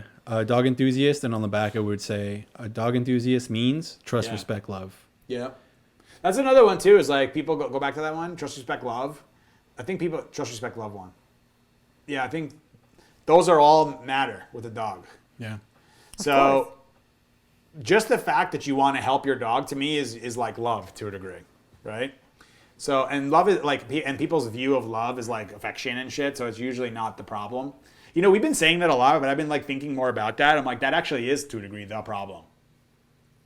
Because people don't It's actually too love much their love. dogs. Well, but it is defined. They'll tell love. you to the blue in the face that they love the dog. But I'm like, if you love them so much and But you they're know hurting the the things dog. you're doing to that dog are not good for it, why are you doing it? That doesn't seem like love to me. You know? That's what I'm saying when they know it. You know? When people are totally unaware and they really want the best for their dog, that's real love. But Right. the people who are saying, but I love my dog and I put him here and I know he doesn't really like it, but I still do it anyway. Or they create the illusion because in the they're mind doing it. It's selfish. for themselves. But they're creating the mind, they're viewing it in a way that the dog is loving it, but the dog doesn't love that. Right. I can tell you that. Dogs don't love just sitting on a couch all day being pet all day. Yeah. Unless they're unstable. They will love Right. it, they will like it. Yeah. But it doesn't mean it's good for them. I said like the addict loves drugs. You know what I mean? It doesn't mean it's good for them. Right. So it's something to really think about. But trust, respect, love are the things that And are this- needed to get a dog. And I'm always thinking for myself, I know that I love dogs, so that's not even an issue for me. I go to, what do I need to get from this dog first? Like, for instance, that insecure dog. Well, right now in the beginning, she's very fearful I'm going away from me, so I'm going to build some trust. But now she's trying to bite me. So now I got to get respect and show her that you need to respect me also. Yeah. I'm also giving you this friendly side, but don't also try to bite me. So I need to correct you for that, or not be fearful of that, or let them go through that. Just And to that get- all that, if you have all three of these things, equals loyalty. Yeah, and That's what everyone's dreaming of with their dog. just to give a little backstory on that one, we were debating on putting dog lover or dog something. We ended up putting dog enthusiast just because design purposes for now. But yeah, that's that shirt. What else? We're gonna go on. I like that one. I play baseball, Yeah, so I like that shit. It looks like a baseball thing to me. It does. Absolutely. Yeah. Absolutely. And I like the varsity letters and shit Yeah. too. We were actually discussing, Jamie and I were discussing the psychology of these designs, and they all because mean like dog something. psychology too, like that's the thing. I don't consider myself a dog trainer. People say, "Oh, you're a dog trainer?" Like anyone I say, "Oh, I work with dogs. You know, we do things with them." And I still use the old word because I don't fight again, so people know. So I was like, "We do dog training." We da da da. Because if I say we do dog psychology, they're gonna be like, "What? You sit in like in Sopranos in the office and you talk to the lady and like Yeah, that then people kind of think thing? you're like psychologist. Like, oh, you're like Yeah. a weird. Christina always says, like, weird kumbaya person. But I like it. Yeah, lead your dog. Lead your life. This is our saying here. I love that. That's a good- I came out with that one day and I was just like, I don't know. That I just helped fucking him. I helped him sticks. come up with it, by the way. Yeah, that just sticks so well. And Caesar, it's funny. Caesar said, like, I think I talked about this. Caesar said, "No, Steve, it's reversed. You got to lead your life before you can lead a dog." And I'm like, I know, but I'm talking about like a situation. Yes, that's the most That is effective true. way. Before you get a dog, you learn about dogs. You learn about experience it, and learn about first of all, you learn about yourself, your life, who you are, what it is. Learn about dogs, and then you get the dog, and you learn how to lead a dog, and that only enhances like your life. I'm talking about more of the people who already have one, or they have other issues that they might not even realize that the dog is showing them. That by learning the principles, fundamentals, whatever you want to call it, the foundation of dog psychology, that helps you learn how to lead your life. Right. Because how do you know, Steve? Put the camera on me because that's how I know. I look in the mirror and I'm like, Put the camera on me. You're the example. Because I didn't know how to fucking lead a dog the right way and I was a mess. Right. And now I learned all the things that I learned about dogs helped me live my life. And now I can lead my life in a very healthy way. Now you're only a little bit of a I'm mess. on a little bit psycho. Yeah. I really like that one too for the baseball aspect. I actually made it knowing that Steve likes the baseball thing. Little fun fact, I played Division I baseball. I used to throw over 90 miles per hour as a pitcher. Pretty damn good. It's all Now right. my arm fucking kills me every It's all day. right. Yeah, you broke your arm doing it. No. I did a Do lot of those physical little, like, therapy. fun I got told the facts. physical therapist, I'm fact. like, what the fuck, dude? You couldn't get that? No, my buddy Joe helped me with my arm. You're gonna see that lead your dog, lead your life in a couple other designs. Yeah. Oh, did I mess up there, Damien? I think I did. I think so. Yep, I think I did. Uh-oh. It's okay. I don't trust you. We'll get it back. Oh, I think I know what happened here. I messed up on my end. It's all good. We can see him. Yeah. Did we do that one yet? No. That's a good one. I like this But one. it's like a retro one. It's now that I feel like retro. I can't see it the rest of the design on the TV because it's a little dark.